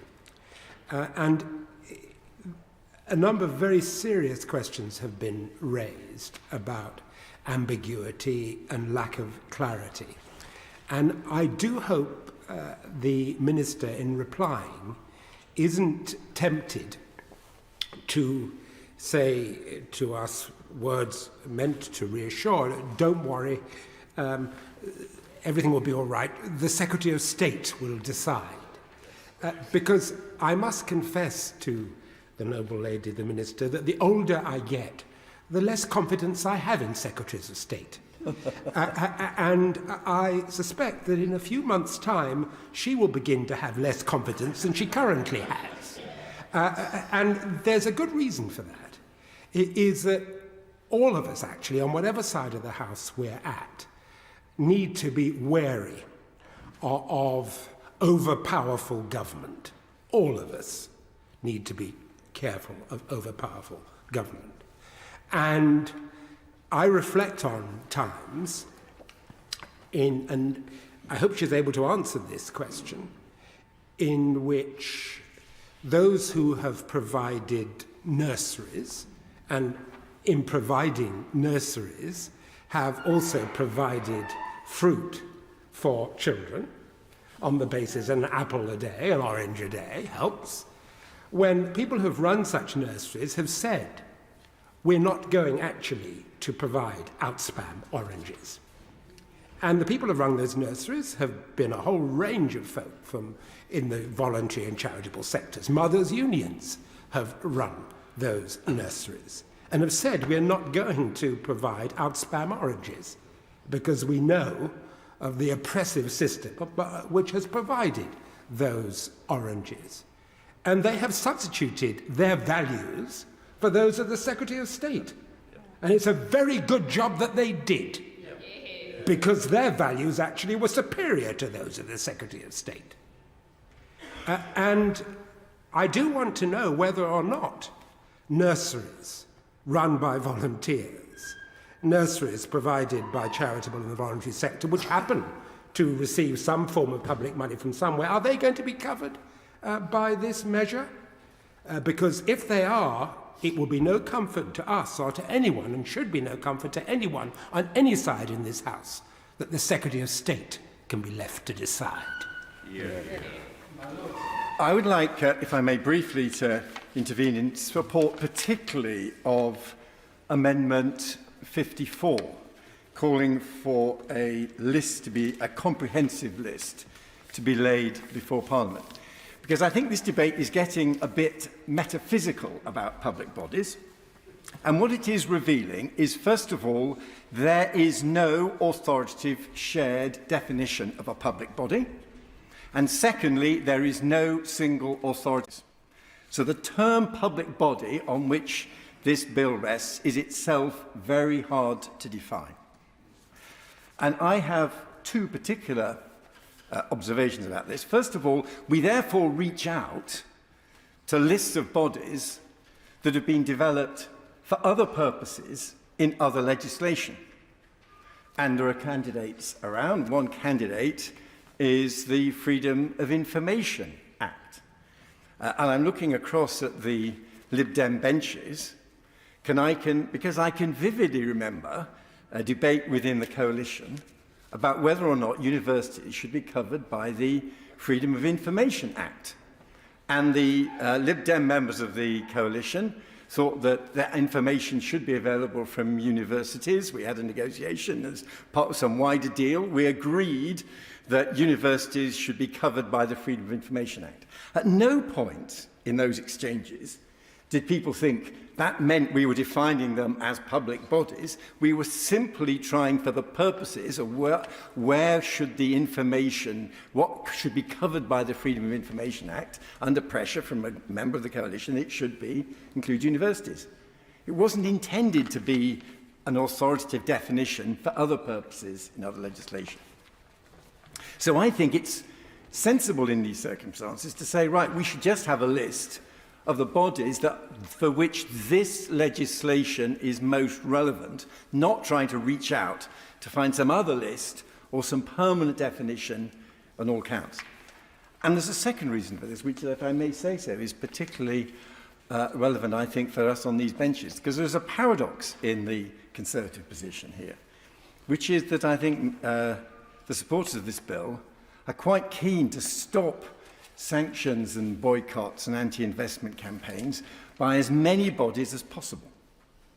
That means that Conservatives are currently reaching out for a very ambitious definition of public bodies because they want as many as possible to be covered. I'm not totally sure that in the long run this is an approach that Conservatives won't find comes back to haunt Conservatives who may think they've ended up with an over-ambitious definition of a public body that in turn gets used for many other purposes. So I think there are good reasons for a highly precise and limited list of bodies to be covered by this legislation. Anything else, and you're on very slippery ground and may find it has consequences that even within my own party people come to regret. My Lords, I rise too to thank the proposers of these amendments in offering an opportunity to establish what many have said today in terms of precision and clarity as to the range and the definition of the public bodies referred to in the bill. I think that the Minister has an opportunity to reassure us and many groups who will fear the implications of this bill. We're talking in Amendment 22 about schools or nurseries, and the Minister has said we're talking about procurement. But does the government really intend for school governors to have to sit and pore over the school meals procurement as to whether they are contravening the terms of this bill in any way?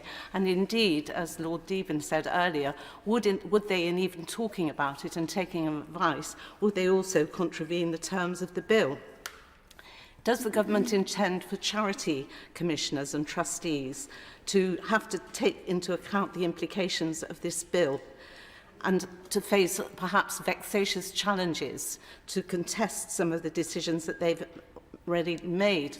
I think that the fact that the definitions are so poor, as many people have said here today, they will leave open legal action and vexatious possibilities of weaponising this legislation by the whole scope that seems to be covered.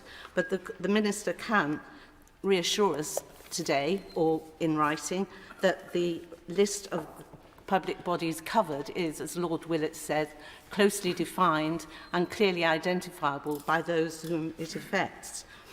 Particularly concerning in A26 is the implication of charitable organisations delivering public functions in terms of overseas aid and humanitarian work, often founded on moral principles. As the Lord Bishop said, many of these organisations have foundations which relate to moral principles and values, which they take into account when taking their decisions, whether for procurement or investment.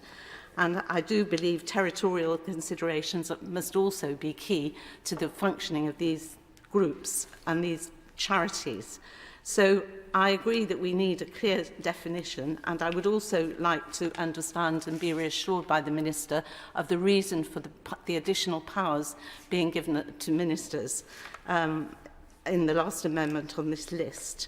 I think that we should really have a much better idea of what I think Baroness Blackstone saying we are swimming through a sticky pudding is absolutely right.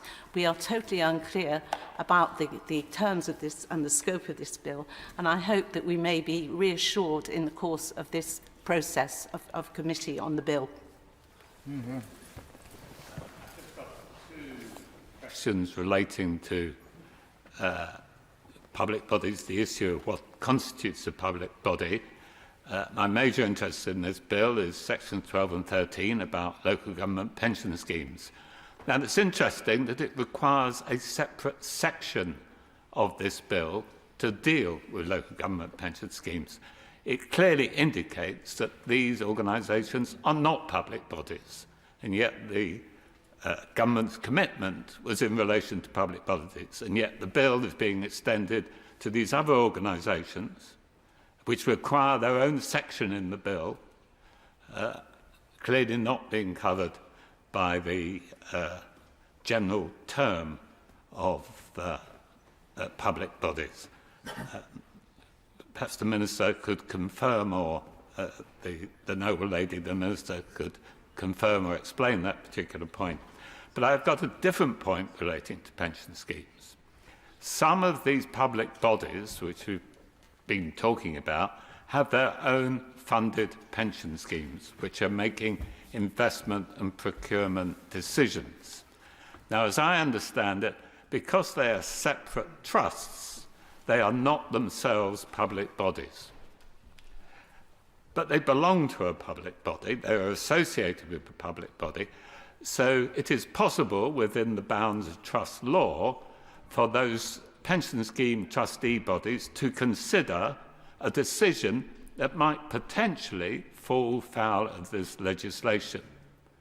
So we have the odd situation that the trustees can discuss these matters, but presumably the sponsoring organisation, which does count as a public body and is covered by the Act, cannot discuss what their trustees, the trustees that they nominate, should or shouldn't be doing. There's a certain contradiction here, and again I invite the noble lady, the Minister, to explain how that is going to operate in practice.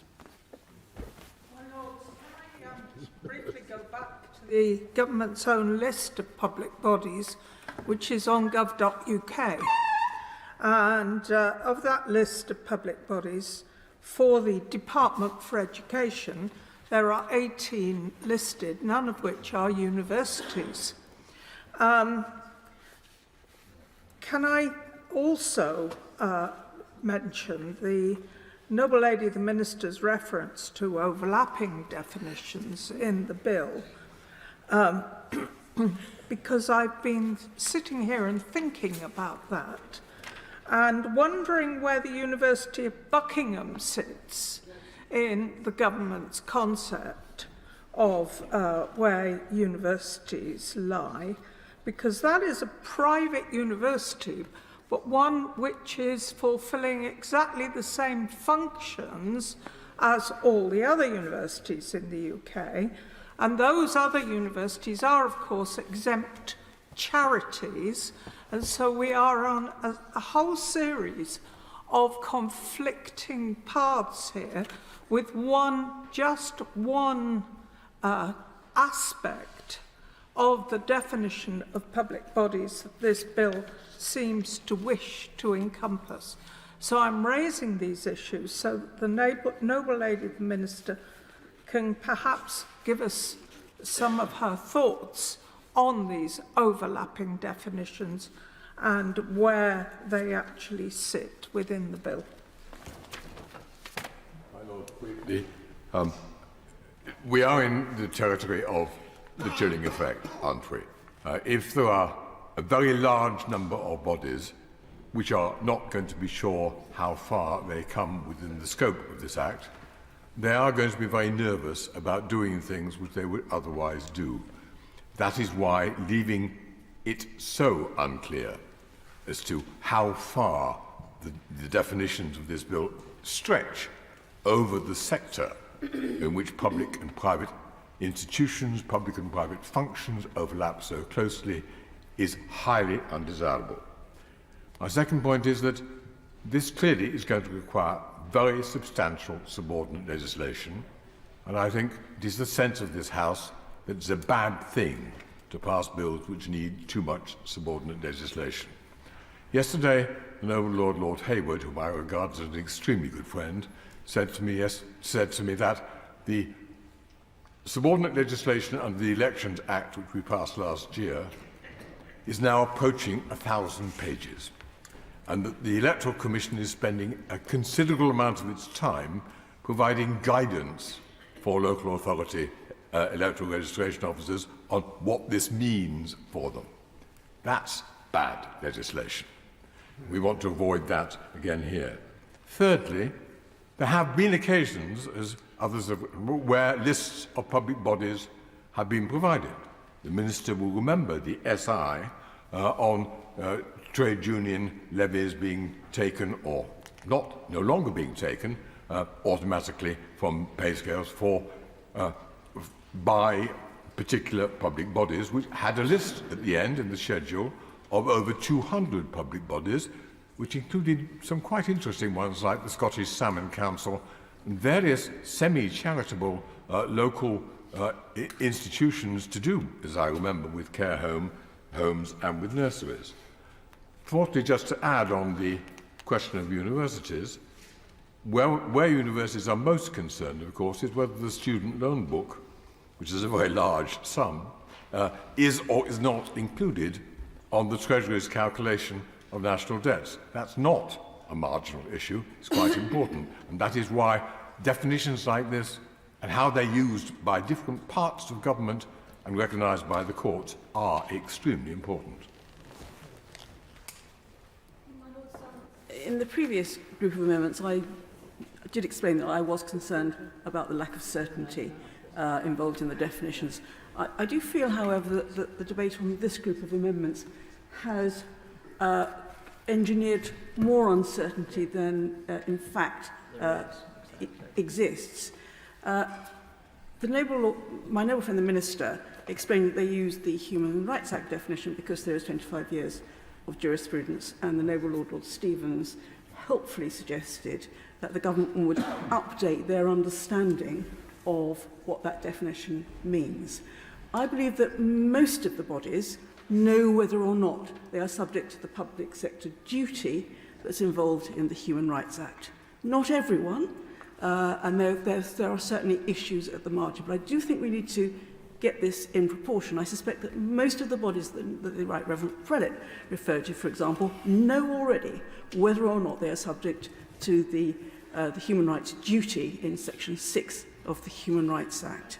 And so while I continue to believe that clarity is important and we need to find ways of finding that clarity, I don't think we should overstate the difficulties of establishing who is within the terms of this Act and not.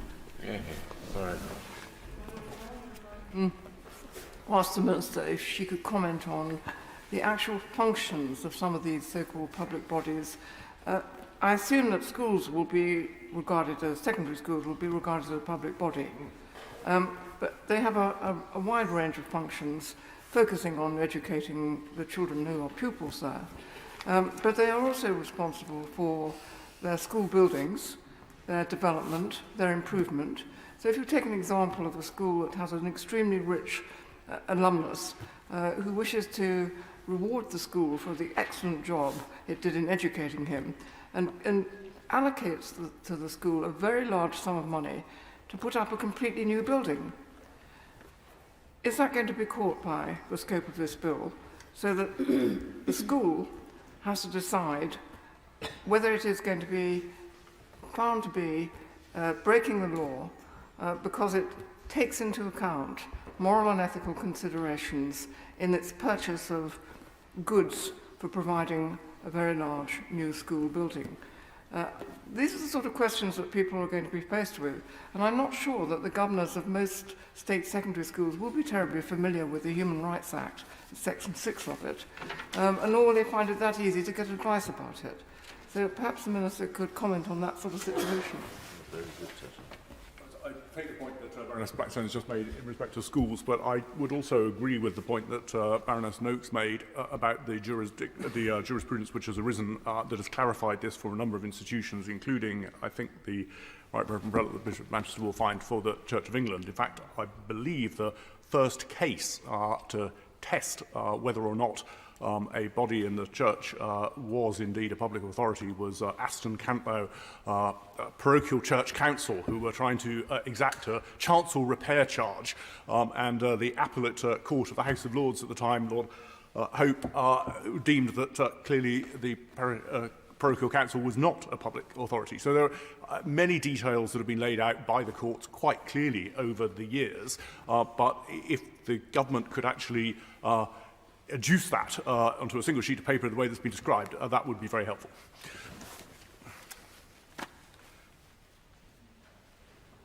My Lords, as I set out in my response to the previous scoop, we chose to apply the ban to public authorities as defined by Section 6 of the Human Rights Act 1998. And I have to say, I think it's a great advantage that your lordships, perhaps in contrast to the other place, scrutinise bills like this. You know, I cannot accept this as a sloppy bill. It is a good bill, but I think concerns have been overstated today. And my noble friend Lady Noakes has just explained why, I think, very eloquently. We need clarity. Most bodies know if they're covered. And there is another good reason for using the Human Rights Act definition.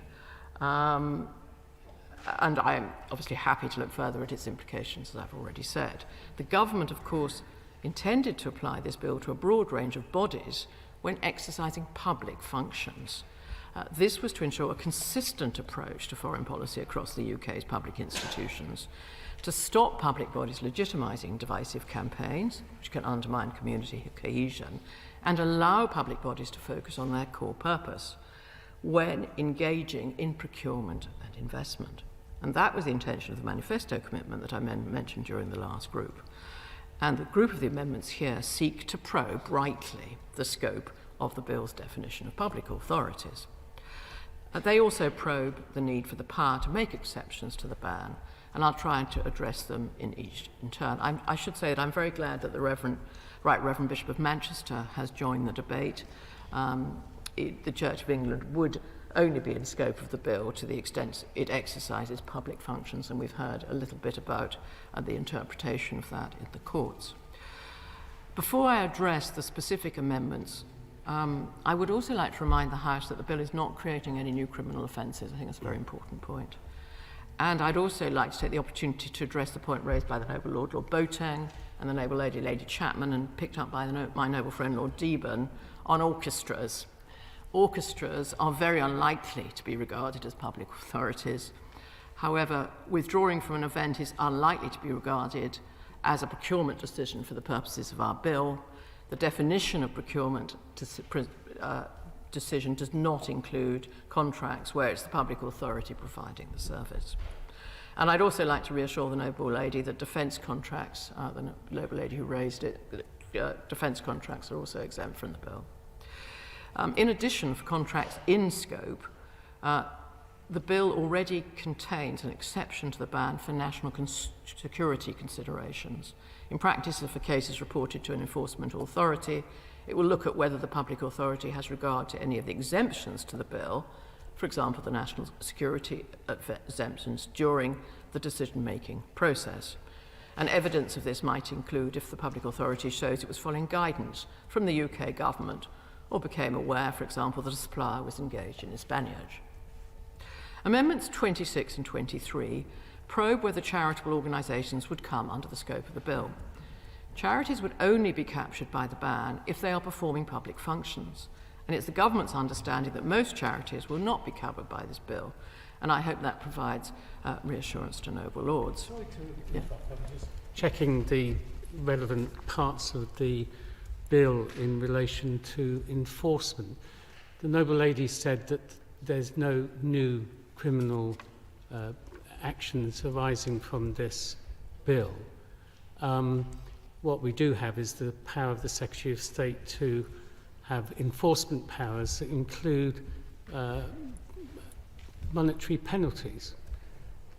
If people refuse the monetary penalties or to pay, what does that result in?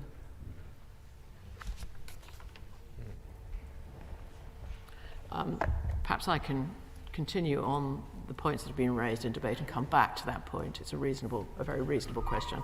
I'm not going to answer it without advice. But there are not criminal sanctions in this bill, which there are often in the bills that we consider in this House. There may be a small number of cases where charities are delivering public functions and they are therefore captured in respect of those functions. However, it's important to note that just because a charity is in receipt of public funding, it doesn't mean that the charity is a public authority. The bill will not apply to the private functions of charities. For example, for universities, decisions that are part and parcel of delivering higher education would be public functions, but they would be in scope of the ban. And if a charity did have public functions in scope of the ban would only apply to investment and procurement decisions made within the public functions. That is a point that I do need to emphasise. Therefore, the ban would not restrict how such bodies decide, for example, to distribute humanitarian aid, which was the subject of the earlier debate today.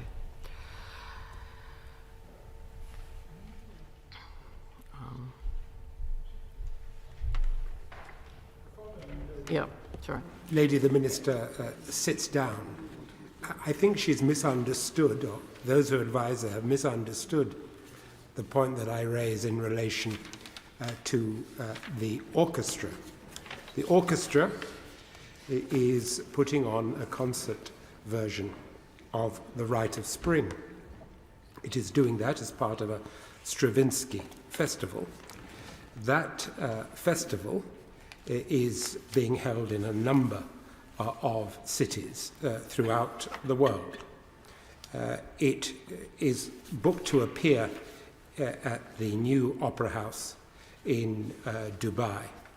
It puts out a tender for ballet companies to provide the dance section of The Rite of Spring for this concert version. It specifically precludes in its procurement, so perhaps those who advise the Minister can reflect on this, it specifically precludes in that procurement the National Ballet Company of a country that has recently invaded a sovereign nation, because it does not wish reputationally to be linked with that National Ballet Company. That is quite clearly a procurement. Is she saying that that wouldn't be covered by the Act? And the fact that the orchestra concerned received a proportion of its funding from the public purse didn't make it fall within the ambit of this Act? It's to that question specifically that an answer will be helpful. Because if she can't give that answer, it does demonstrate very clearly the concern about ambiguity that all contributors to this debate have articulated. Lord Boateng has concentrated on the procurement decision, but before you get to decide whether the procurement decision is relevant, you have to decide whether or not it's a public authority. So it will come back to whether or not the orchestra is a public authority before getting to any issue about whether a procurement is covered. Answer to, is it a public authority for that purpose because it receives public funding? Well, I'm actually glad that we've focused on an individual example, because in my experience this always helps us to clarify our own thinking. And I think, if the Noble Lord Boateng will allow me, I will take the orchestra example away, along with the Noble Lady Chapman's example, work out what the right approach is, and get back to Noble Lords, maybe in discussion outside this chamber. I think we all want the same thing. We want to make sure that this bill applies to the right bodies in the right way. And that is what we are seeking to do, which is why we started with human rights legislation, which is often a popular start, I have to say, for good reasons, to legislation. But we have, as we do, scrutinised the detail of this legislation today, and we've come up with some questions which are extremely good ones, and it behoves us to go away. And I'm sure we can find some good answers and use that to improve the bill, which is what I said on the first day when I introduced this bill. We're determined to do our best to get a good bill that leaves this House in the right place and delivers on the manifesto commitment. Perhaps I could now turn to Amendment 25, because that seeks to probe whether a national governing body of sport, which is in receipt of public funding, would be in scope of the bill, and actually I think raises some of the same questions as the other issues that we're going to consider. It's possible that a governing body of sport could be in scope of the bill, and if a sporting body is considered to be a public body under the Human Rights Acts, on the basis to exercise some public functions, then the ban would only apply to the public functions that was obviously exercised by that body. But a sporting body being in receipt of public funding would not in itself be enough for it to be considered a public authority. And these bodies play a significant public role. Public function thing again, which she's referred to frequently, because I think she has clarified that the public funding is part of what will determine whether or not the sporting governing body is a public body. But she said it would only be relevant in the conduct of public functions. I'm not clear, given that we were promised a response at the end of the last group on what a public function is that would follow, I think she said, in writing, but she's relying on that term frequently during the response to this group of amendments, which I don't think is necessarily helpful unless she's able to say something more at this stage about what she considers a public function to be. I think the Noble Lady is right that we need to use the term public function with care. We need to be entirely clear what it means, and that but the receipt of public funding is also another legitimate issue that we do need to understand, and understand the scale of that as well. Yeah. Just as an example, suppose a young people's badminton team were to be taking a tour of Southeast Asia, and it was felt that they didn't want to take part in events in certain regions of China, and they came under some pressure on this from perhaps parents or other groups. How would that be? Because you could say that enabling young people to engage in sport is perhaps a public function, I don't know. So how would that be considered? My own feeling is that wouldn't be either procurement or investment, so it would be outside the scope of this bill, the particular example. But I obviously that she's raised the point, and but the sporting bodies can be within the scope, as I explained, in procurement and investment decisions. And I think the reason for this is that these bodies play a significant role in public life, and it would send a very unhelpful signal if we were to single out governing bodies of sport as an exception to this bill. About this, but there is then a need to define procurement, because in the example that I am perhaps tenuously relying on, there would be procurement surely in that example, because there would be procurement of transport services, of accommodation services, of catering services, and venues, and so that would constitute procurement surely. That the issue here was boycotting of a sporting event, and that's not a procurement or investment decision. But I've already undertaken to look carefully at these individual examples, because we all want to understand exactly clearly what we're talking about and to come to the right outcome. Amendment 24 would carve out community interest companies. While it's not inconceivable that a community interest company might perform a public function, neither their purpose or structure naturally lend themselves to that. It's not by and large what the bill is designed for. Amendment 22 seeks to probe whether schools and early years providers such as nurseries are in scope of the bill. I could confirm to the House that all public funded schools will be captured by the ban when they're performing public functions, and some early years providers will also be public authorities on that definition. Other early years providers may be captured to the extent they're performing a public function. However, I will take Noble Lord's concerns on that issue away, because I think it comes into the same category as the other two examples that we've been looking at. Privately funded independent schools, and I think this one will probably apply to private university, will be captured to the extent that they perform a public function. However, they're unlikely to perform functions of a public nature, and are therefore scenarios where they're captured as hybrid public authorities, which we discussed in the last group. The ban will ensure publicly funded schools remain shared spaces for all, and the bill will ensure that schools and early years providers can remain focused on their core duties rather than being distracted by divisive campaigns promoted by BDS and others. I'm sorry about that. If you take a Church of England or Catholic school, and they therefore say that they will not buy from a country which is persecuting Christians, that is concentrating on your core responsibility. It's not avoiding it, it's actually what they're there for. It's to uphold the faith. So are we really going to dictate whether they should make that decision or not? My Lords, may I respectfully suggest the Minister has an advisory speaking time of 20 minutes, and if we could leave any further interventions towards the end and allow the Noble Minister to answer as many of the existing questions as possible. I have already said that, sorry, I'm trying to answer as many questions as Noble Lords have made. There have been a great many interventions on me. I've been very patient. I've also made some undertakings to try and clarify some of these points, and that included childcare, and that childcare would obviously cover the sort of schools that my noble friend Lord Deben mentioned. But perhaps I could turn to Amendment 54, because that requires the Secretary of State to provide a comprehensive list of the bodies in scope before the provisions in Clause 1 can be brought into force. Now, the government is not able to provide a comprehensive list of bodies captured by the Human Rights Act definition.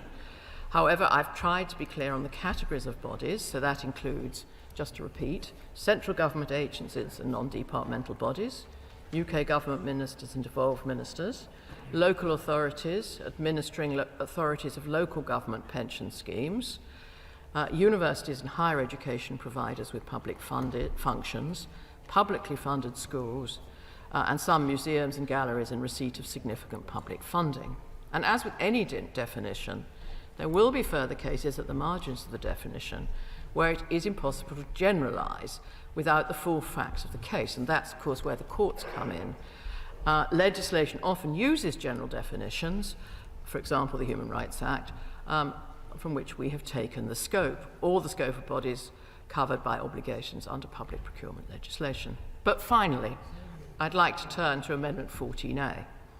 This would remove from the bill the powers granted to the Secretary of State to amend the schedule to make exceptions to the ban for certain bodies, functions and types of consideration, and to amend or remove regulations made under these powers. I understand concerns about the use of subordinate legislation. The Noble Lord knows that, and we are lucky that we have such a good committee to supervise their use. But these powers are necessary to ensure that the ban can evolve over time and operate as intended, for example, in respond to emerging global events. I'd also like to assure the Noble Lady Chapman that the FCDO are fully supportive of this legislation, and all regulations made under this bill would follow the normal procedure of cross-governmental clearance and, of course, be approved by the Foreign Secretary. Noble Lords, in the event that in future the ban has unintended consequence for a certain public authority, it is right for the Secretary of State to have the power to exempt that body or a function of the body from the ban via a statutory instrument. I think today's debate shows that that is necessary, and this would be subject to affirmative resolution by both houses. These powers would also allow the Secretary of State to exempt certain types of considerations for the ban. For example, ministers may decide to exempt a narrow type of consideration to ensure that the ban can evolve in line with government policy. The powers future-proof the legislation to ensure the ban can continue to operate effectively and mitigate against unforeseen circumstances. But before I close, I should perhaps address the point made by the Noble Lord Deben on the environment. The ban only applies to decisions that target a particular country or a particular territory. For example, environmental campaigns, including campaigns against fossil fuels that are not country-specific, are outside the scope of this bill. I'd also like to reassure the Noble Lord, my noble friend, that the power in Clause 3 can't be reused to remove any exception to the ban in the bill as passed by Parliament. There is a schedule that he can look at, which includes environmental misconduct, which we're coming on to discuss. And I'd also like, hope finally, to address the point raised by the Noble Lord, Lord Davis of Brixton, in regards to why there's a separate clause in the bill for local government pension schemes.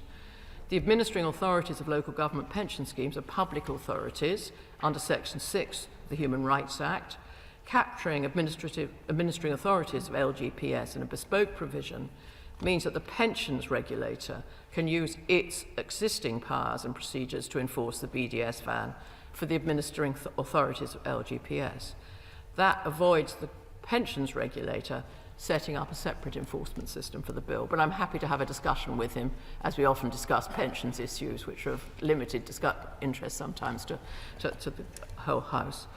I hope that my response to this group of amendments, most important of all, alongside the undertakings that I gave in response to my previous group, which we expanded a little bit to bring in telling examples, will help the House to understand why we've chosen the Human Rights Act definition. And I would ask the Noble Lords to withdraw their amendments and look forward to further discussion. I hope at this point I'm able to intervene before the Noble Lady sits down. Some of these new rules that have been introduced for the committee stage I find incredibly damaging to our ability to properly scrutinise this bill. I did raise that point at the committee. The Noble Lady said that the FCDO fully supports this legislation. And I think she may recall that at the last committee day, I raised specifically this question because what I wanted to do was to inform the House the precise nature of the FCDO's advice following United Nations resolutions regarding the occupied territories, which of course are specifically mentioned in this bill. So perhaps she can take this opportunity to tell us how that advice could potentially impact on the sort of investment and procurement decisions that organisations might make. There is advice that the FCDO has issued in relation to occupied territories. Well, we're going to be discussing the occupied territories in relation to a group 2 or 3 down this bill. And I don't have an answer to the Noble Lord on this particular point today, except to reiterate that this bill has obviously been collectively agreed. I was particularly talking about the arrangements for regulations, which in turn had been collectively agreed. And of course, I explained the system, that when you have a new statutory instrument, there's a right round, and that involves all relevant ministers. And in this particular act, that would certainly be the Foreign Secretary. Can I just ask her to take away the point I was trying to raise earlier, ineptly, which is the issue of whether there is a public body, and particularly we could take as examples housing, health and care, where there is an investment decision to be taken by that public body on a new building and or new services. Is the public body expected to find out more about the sources of the money that funding entity is going to use to provide those public services, perform public functions and provide new public buildings? Are they expected to go that far? I'm grateful for that point. I'm not sure I entirely understand it, so perhaps I could offer either to meet or to write to the noble lord on the point and make sure that he gets an answer in good time.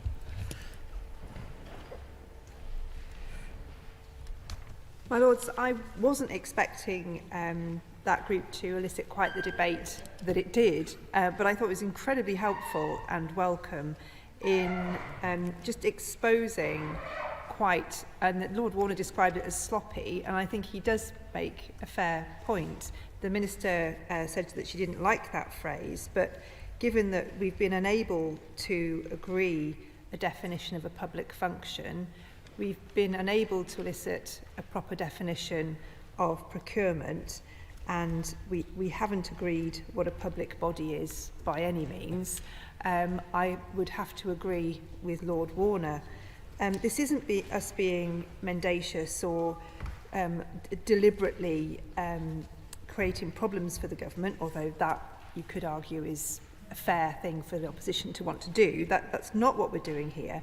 We are, like Lord Willits and Lord Deben, trying to get to the real nub of this, which is how does this bill enable the government to fulfil the commitments that we all accept the government made in its manifesto, and we do understand that the government wants to stand by those commitments, but we are so concerned that actually the legislation before us could end up straying into so many more areas, and I honestly, genuinely do not think that when this went into the manifesto that anybody thought that sporting bodies or schools, that nobody had that in mind. And yet here we are with the Minister unable to answer some quite straightforward examples, including a very good example from my noble friend Lord Boateng. I think that I regret that, and I have to say I agree with my noble friend Lord Collins when the government whip pops up to try and rescue the Minister from having to take too many more interventions. Well, that's fair enough. Those are now the rules. But actually, this place is supposed to be able to spend a bit more time at committee and to be able to... I give way. I think that's a little bit unfair. The noble lady knows that I'm always ready to take interventions. I've continued to take interventions, and I'm doing my best to actually do the job that this chamber does so well. We've used the Human Rights Act definitions. This chamber has decided that that causes problems. I'm sure those are soluble. I absolutely did not mean any disrespect whatsoever to the Minister. She's completely right. She's never declined to take an intervention, has been very accessible on every occasion I've needed to her to be so outside of this chamber. But the point I'm making is that these considerations at committee are intentionally sometimes involve a lot of back and forth because we're trying to get to the point and trying to understand and trying to be able to improve and do our jobs. So it's been a helpful debate. I think we leave with a few more questions even than we arrived with. I'm sure we'll be coming back to some of this in later stages, but for today I beg leave to withdraw. Mr. Lordship's pleasure this amendment be withdrawn. The amendment is by leave withdrawn. Amendment 15, Lord Hayne. My Lords, my Amendment 15 seeks to answer the question, what would happen if a public authority imposed a boycott campaign which related to Israel and arose as a result of environmental misconduct in occupied Palestinian territories, illegal under international law? My Lords, under the Bill's schedule, the Section 1 prohibitions on the consideration of moral or political disapproval is lifted so far as that consideration relates to environmental misconduct. This includes, according to the schedule, consideration related to the possibility of environmental misconduct having taken place or taking place in the future, while the definition of environmental misconduct here means conduct that amounts to an offence, whether under the law of a part of the United Kingdom or any other country or territory, and caused or had the potential to cause significant harm to the environment, including the life and health of plants and animals. My Lord, surely such accusations of environmental misconduct should also apply to the State of Israel.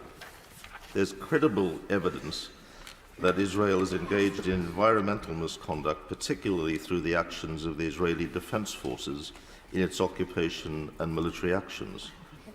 In its military action in Gaza, there are serious questions to be raised about environmental misconduct.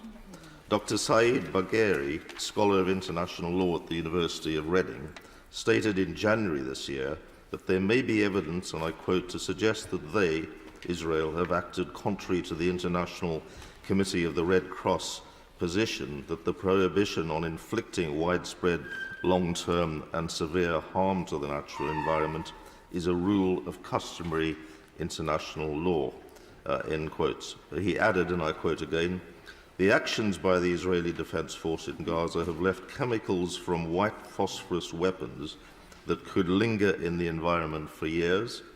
This can have a long-term impact on the soil, affecting the growth of crops, and in Gaza, agriculture takes up about a quarter of land. For individual farmers and their communities, this pollution and its long-term impacts could be devastating." That's the end of his quote. My Lords, but such questions far predate the current horror in Gaza. The Institute for Middle East Understanding has set out a long list of allegations of environmental misconduct. In its actions in the occupied territories, long-standing allegations against Israel have been made about the deliberate destruction of olive trees and of olive orchards. At least 2.5 million trees have been destroyed since 1967. Yet Palestinians depend on these trees as a primary source of food and income. And the destruction of natural wildlife since October has been stark. A recent estimate states that around 4,300 acres of trees and plant life has been cleared around the Gaza Strip by Israeli forces, not to mention the complete devastation of natural and built environment within the Gaza Strip. And what of Israeli siphoning off of water supplies from the occupied territories? This has caused a permanent drop in the West Bank's water table and distorted water flows, damaging agriculture and increasing flood and drought vulnerability. In February this year, the IDF itself confirmed that it is dumping seawater into tunnels and waterways below Gaza, an act which the Director General of the Geneva Water Hub described as polluting, contaminating and poisoning Gaza's aquifer. We also know that Israel discharges 52 million cubic yards of untreated sewage and other hazardous materials each year into the West Bank. The Israeli Information Center for Human Rights in the occupied territories reported, and I quote, "Israel's environmental policy in the West Bank, including situating polluting waste treatment facilities there, is part and parcel of the policy of dispossession and annexation it has practiced in the West Bank for the past 50 years. My Lords, in the West Bank, and in contravention of the Geneva Convention, Israel has appropriated most water sources for itself and restricts Palestinian access to them. Of course, this is not Israeli state or Israeli Defense Force activity alone. The administration of this occupation relies on a vast number of agencies and companies. It is not reasonable for any public authority doing due diligence on environmental matters to prefer to disengage with any company. Is it not reasonable, for any public authority doing due diligence on environmental matters to prefer to disengage with any companies or agencies which are involved in such acts? Indeed, many of these instances could feasibly fall foul of international law, such as Rome Statute prohibitions on inflicting damage to the natural environment, Hague regulations, provisions on natural resource use, and customary international humanitarian law principles on hostilities to the national environment, to name a few. But the matter goes beyond the practical application of these examples raised.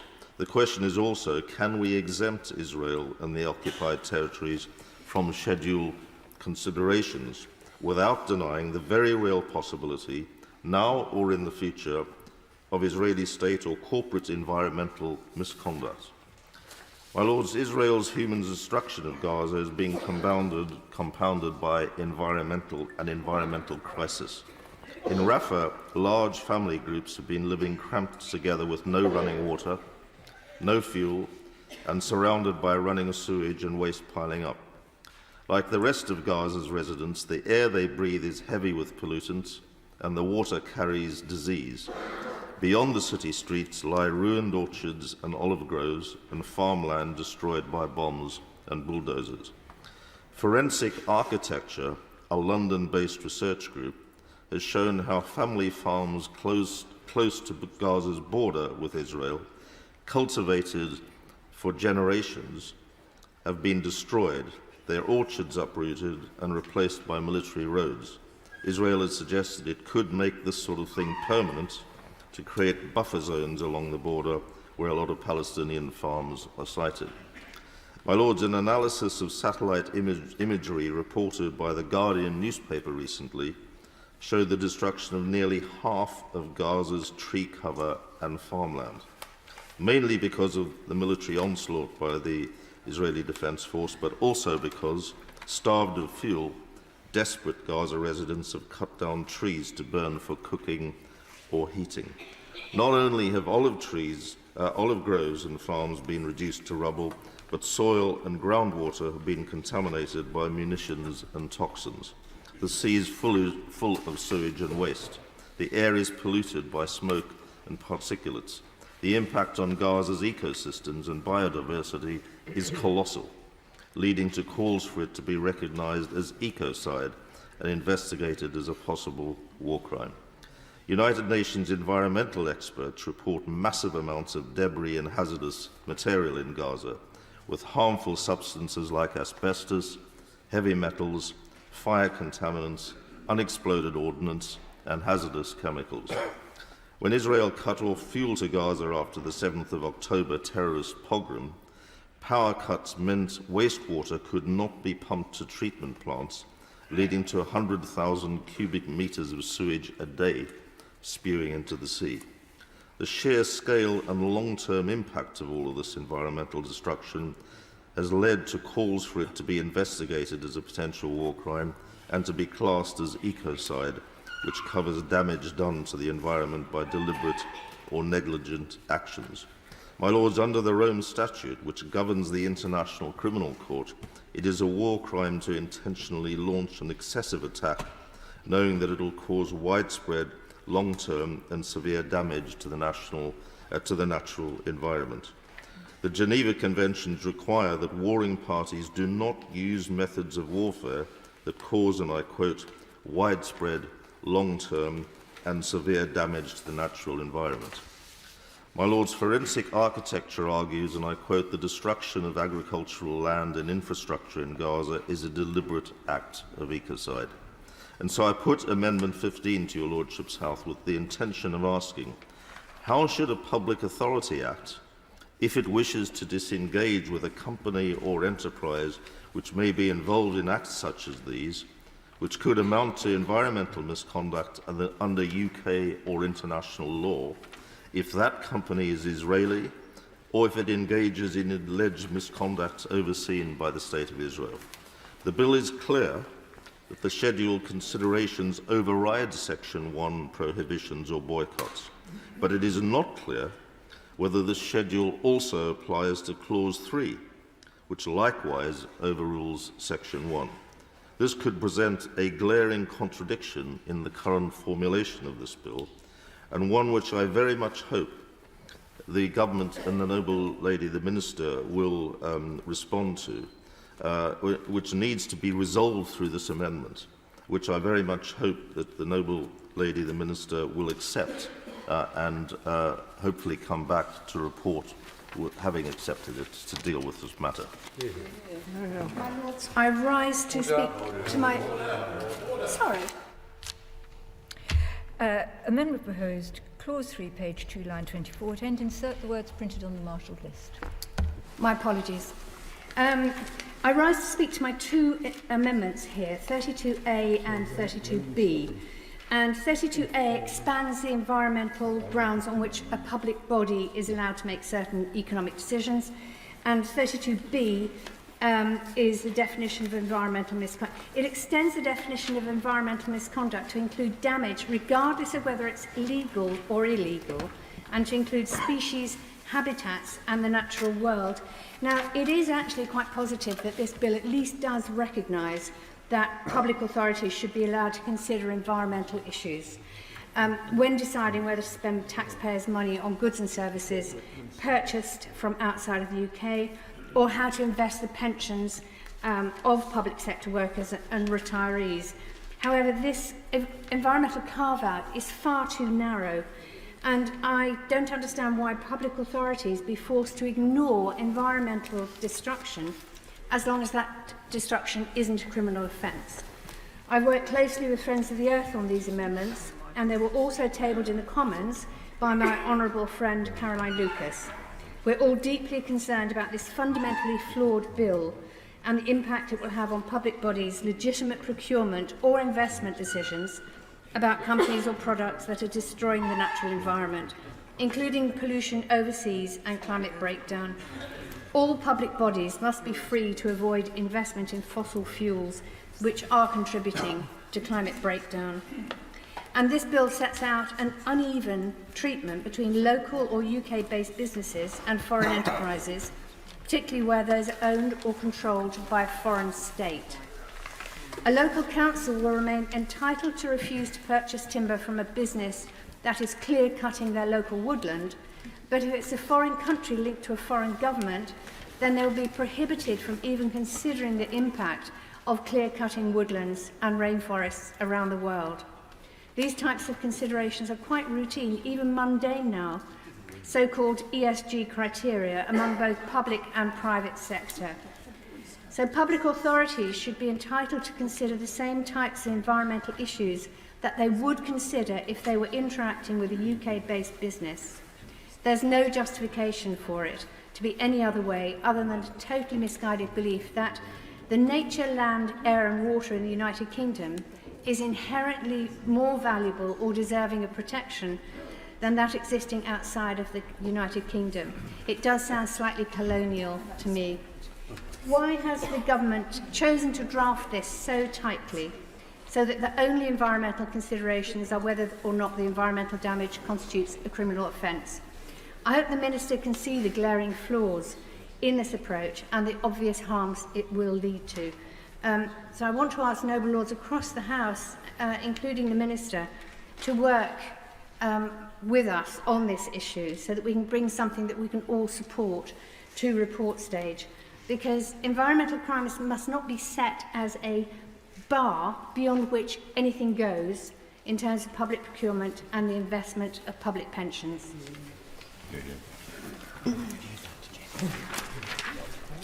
Oh, thank you. Thanks. My Lords, we are now ready to start ping-pong on the Rwanda Bill. We'll resume the committee stage once this is complete and the Department of Health and Social Care statement. My Lords, I beg to move the debate on Amendment 15 be adjourned. The question is that the debate on Amendment 15 be adjourned. As many of that opinion will say content. Content. To the contrary, not content. The contents have it. I beg to move that the House now be resumed. The question is that the House be resumed. As many of that opinion will say content. Content. To the contrary, not content. The contents have it.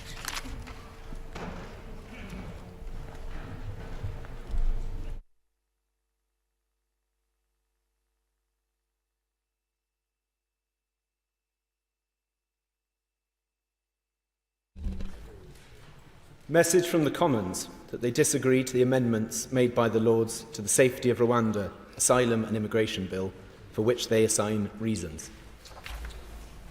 My Lords, consideration of Commons reasons on the Safety of Rwanda, Asylum and Immigration Bill. Lord Sharp of Epsom. My Lords, I beg to move that the Commons reasons be considered forthwith. Order. My Lords, the question is that the Commons reasons be considered forthwith. As many as are of that opinion will say content. Content. To the contrary, not content. The contents have it. Motion A, Lord Sharp of Epsom. My Lords, I beg to move motion A, that this House do not insist on its amendment 1D, to which the Commons have disagreed for their reason 1E. I will also speak to motions B, B1, C, C1, D and D1. My Lords, I'm grateful to all noble lords on all benches for their careful consideration of this bill. We have debated the same issues for some time, and it is of course right that the bill is properly scrutinised. However, the time has come to get the bill onto the statute book. My Lords, motion A1 relates to Lord's Amendment 1D in the name of Lord Coker, which seeks to make clear that on the front of the bill that the Act must have due regard to international law and specific domestic legislation. As I made clear yesterday, the government takes its responsibilities and international obligations incredibly seriously. The bill simply ensures that Parliament's sovereign view that Rwanda is a safe country is deferred to and binding in domestic law. This is to avoid systemic legal challenges frustrating removals. What it doesn't mean is that the bill legislates away our international obligations. There is nothing in the bill that requires any act or omission that conflicts with our international obligations. In relation to domestic law, I've set out in previous debates the provisions in the treaty which take account of the needs of children and those who are victims of modern slavery. Rwanda has a long history of supporting and integrating asylum seekers and refugees, having already hosted over 135,000 refugees and asylum seekers, including women and children, and has the necessary provisions in place to support those who are vulnerable. My Lords, turning to Amendment 3G in the name of the noble and learned Lord Hope. At this late stage in the passage of the bill, I fear I'm repeating much of what I previously stated, but it is important to make it clear and re-emphasise that we will only ratify the treaty in the UK once we agree with Rwanda that all necessary implementation is in place for both countries to comply with the obligations under the treaty. Article 24 of the treaty states that the treaty will enter into force on the date of receipt of the last notification by Rwanda or the UK that their internal procedures for entry into force have been completed. My Lords, both I and my noble and learned friend Lord Stewart of Durlton set out yesterday the details of the internal procedures that are now in place and continue to be put in place. We have spoken at length during our many debates about the monitoring committee, and so I do not propose to reiterate again all the details which are clearly set out in the government's published policy statement. It is important, however, to point out again that the Joint Committee and the Independent Monitoring Committee will oversee the partnership and ensure the obligations under the treaty are adhered to in practice. This will prevent the risk of any harm to relocated individuals, including potential refoulement, before it has a chance to occur, and as I said yesterday, there will be an enhanced phase of monitoring. As I also set out yesterday, Article 4.1 of the treaty sets out that it is for the UK to determine the timing of a request for relocation of individuals under the terms of the agreement, and the number of such requests made. This means that the government would not be obligated to remove individuals under the terms of the treaty if there had been, for example, an unexpected change to the in-country situation in Rwanda that required further considerations. Pausing removals to particular countries in response to any potential changes which may affect that country's safety and suitability for returns is the general approach the government takes across the board and will continue to take when looking to relocate individuals to Rwanda. Moving on to Amendment 6F in the name of the noble lady Baroness Chakrabarty. As clearly expressed by the other place on several occasions now, this is an amendment that the government simply cannot accept. It seeks to undermine the key measures of the bill and is completely unnecessary. We have made it clear that we cannot allow relocations to Rwanda to be frustrated and delayed as a result of systemic challenges on its general safety.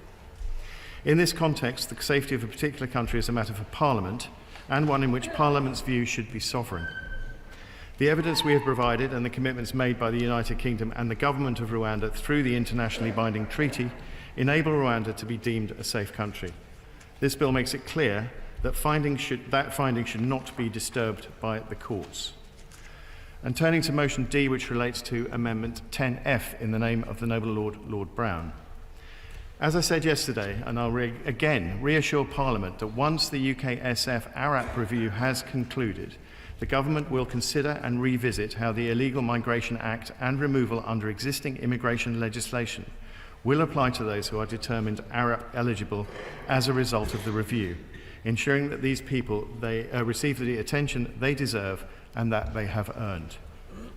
The Government recognises the commitment and responsibility that comes with combat veterans, whether our own or those who have shown courage by serving alongside us, and we will not turn our backs on those who have served.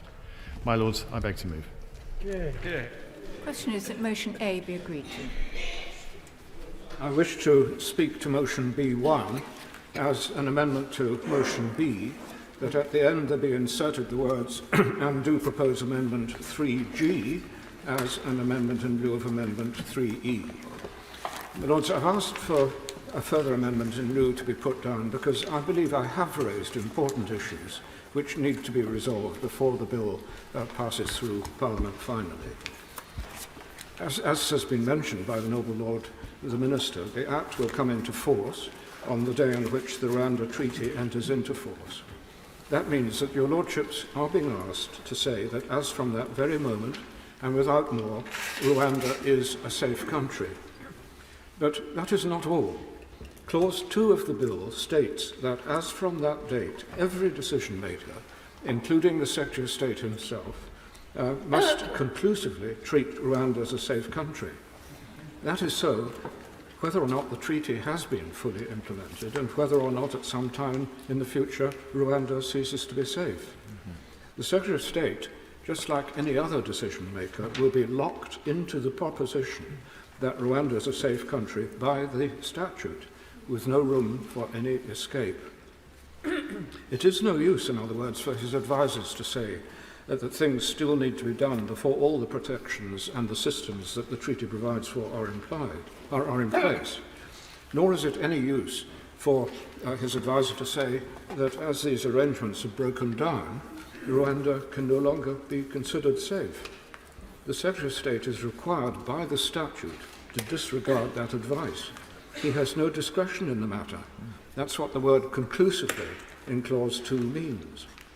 Now, the Noble Lord, the Minister, has told your Lordship several times that the government are not obligated by the treaty to send anybody to Rwanda if the facts change.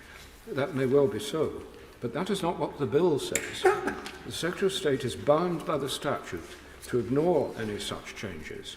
He's required by clause 2 for all time conclusively to treat Rwanda as safe. Now, if the Noble Lord the Minister will forgive me, his position, his head is buried in the sand, like that of the proverbial ostrich. Lord, so my amendment seeks to add two provisions to clause 1 of the bill. My first point is that before Rwanda can be judged to be a safe country, the mechanisms in the treaty that the treaty provides for must be put into practice. Ratifying the treaty is an important step, but that is not enough. As has been pointed out repeatedly, the situation on the ground is still being developed. The treaty must be implemented before Rwanda can be considered to be safe. So my amendment seeks to write into the bill a provision that Rwanda cannot be treated as a safe country until the Secretary of State has laid before Parliament a statement from the Independent Monitoring Committee that the key mechanisms that the treaty provides for its implementation have been created. And it provides that Rwanda will cease to be a safe country for the purposes of the Act if the Secretary of State makes a statement to Parliament to that effect. In other words, it provides the Secretary of State with the escape clause that he needs if he is to escape from the confines of Clause 2 should that situation develop. My Lords, I remind your Lordships of what Sir Jeremy Wright said in the other place when my amendment was being considered there on the 18th of March. What he said was this: it simply is not sensible for Parliament not to be able to say differently, save through primary legislation, if the facts were to change. The government should give some thought to the situation under the bill. It must be right for Parliament to retain the capacity to reconsider and, if necessary, to revise it. He said that on the 18th of March.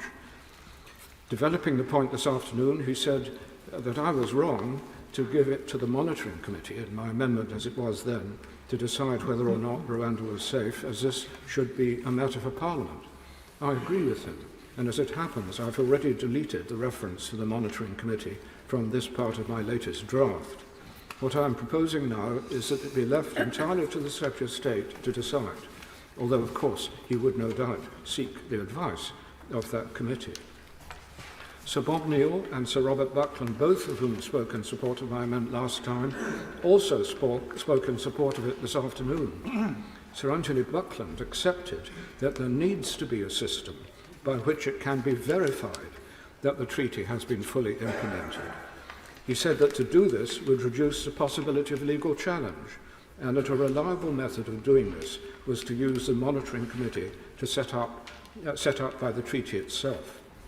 He also said that there needs to be a mechanism for dealing with the situation if Rwanda is no longer safe, without resort to the time-consuming method of primary legislation. That is what my amendment seeks to provide. And so far as the question of what happens in the future, my system is flexible.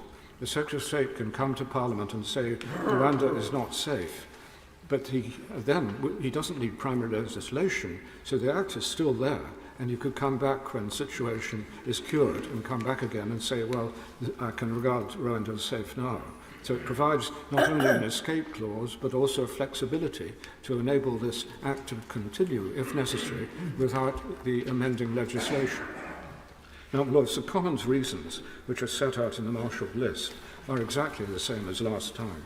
They state that my amendments are not necessary because the bill comes into force when the treaty comes into force, and that it's not appropriate to legislate for Rwanda adhering to its treaty obligations, because its ongoing adherence to its treaty obligations will be subject to the monitoring provisions set out in the treaty.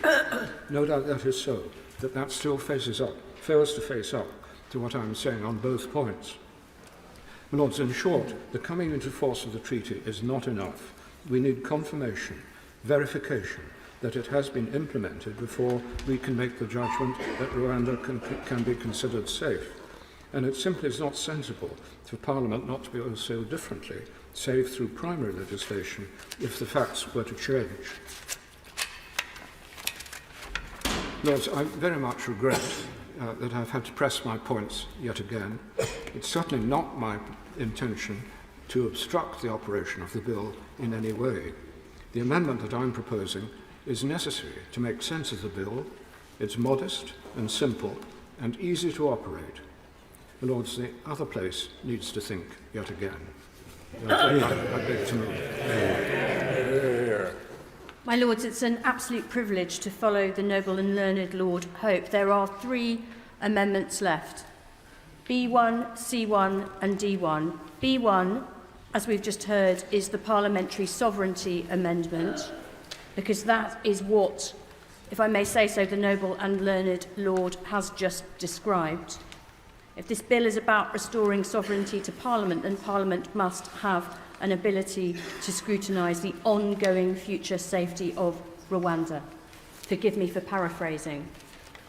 C1 is the Rule of Law Amendment, which has been amended after listening to a particular exchange last night about what would happen if the facts changed in Rwanda. Would the Secretary of State be able not to send people to Rwanda? And as we've just heard once more from the noble and learned Lord, the Secretary of State's hands are tied by this legislation. Even if the Secretary of State, or dare I say it, a future Secretary of State, believed that the facts had changed, they would be bound by this legislation to send people to Rwanda. So I amended my amendment to take out immigration officers, to avoid systemic challenges, but just to allow the Secretary of State to make a judgment and for that to be reviewed by the courts. That was the Rule of Law Amendment. And of course D1, in the name of my noble friend Lord Brown of Ladyton, is the Debt of Honour Amendment. To those who have paid in courage and blood for a promise that they would be looked after by the crown that they served, and they are only refugees in the first place, many of them, because they served this country. Those are the 3 amendments left. I will not be pressing the Rule of Law Amendment, because it is right for your Lordship's House to focus on what is attainable at this stage in this process. So the Rule of Law Amendment will not be pressed, but I take this moment to thank noble lords for across this House for the leadership, the moral and practical leadership that they have shown on this legislation to this generation of voters and future voters. That your Lordship's grandchildren can be proud for what you've done over this bill. I will not be pressing B1, but I urge every noble lord in this House to support the noble and learned Lord Hope of Craighead with his Parliamentary Sovereignty Amendment, and my noble friend, Lord Brown of Ladyton, with the Debt of Honour Amendment this evening. Yeah. Well, I'll just say it's a great pleasure to follow my noble friend, Lady Chakrabarti, and I thank her enormously for her words of support for Amendment 10F, and I also thank her for her continued support throughout the time that I have been pressing this amendment in my preparations and other aspects of what I've been doing in your Lordship's House. Well, as I will speak to motion D1 and Amendment 10F in lieu. Well, as I began my remarks yesterday with a promise not to rehearse the moral cause for the amendment, and I add to that promise not to rehearse the compelling long-term strategic security case for it to protect our future credibility as an ally, nor to rehearse in detail the irrationality of the government's two principal lines of argument in refusing to accept the principle of exempting a small number of ill-served brave Afghan fighters who are already here in the UK from deportation. Rather, as this is the 5th time I have had to make a speech in your Lordship's House in support of a variant of this amendment, I shall refer your Lordships to columns 9, 06, 7 and 8 of the official report for yesterday. That's for those of you who are not already word perfect in my speeches on this.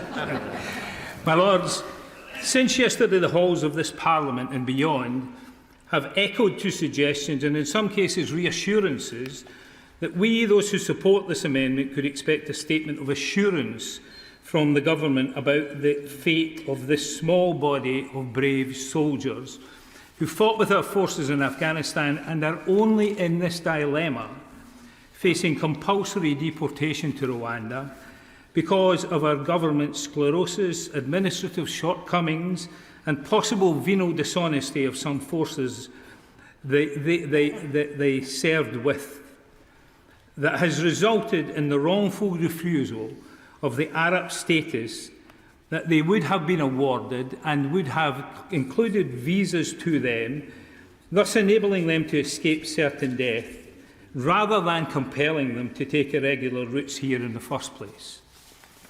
Assurances, my Lords, with which, if they were bankable, our party and I would have engaged.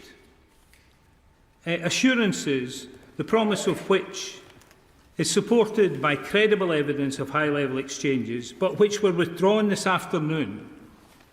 I understand because of a political policy decision at number 10, which is reflected in a statement by the Prime Minister's spokesperson.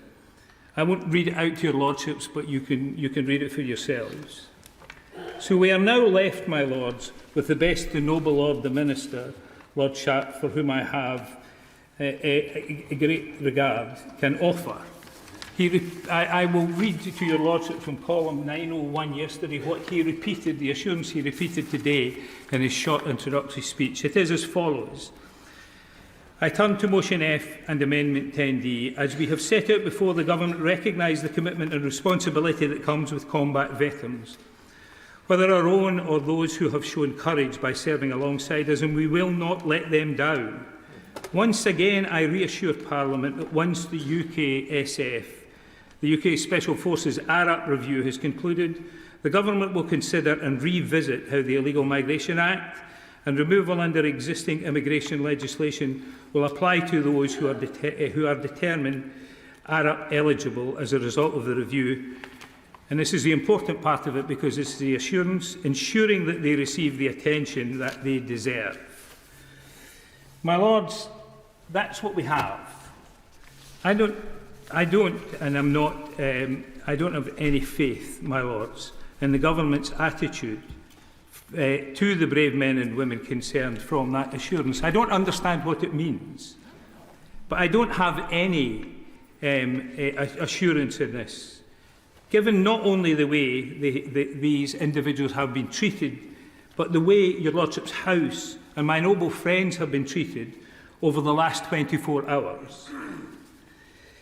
My Lords, I also don't have any assurance in this, and I don't, because on the occasions in my life, both as a parent and as a practising lawyer and as a politician, in ensuring that people receive the attention that they deserve, it normally results in me scolding them, disciplining them, or telling them they were wrong and they will have to be punished.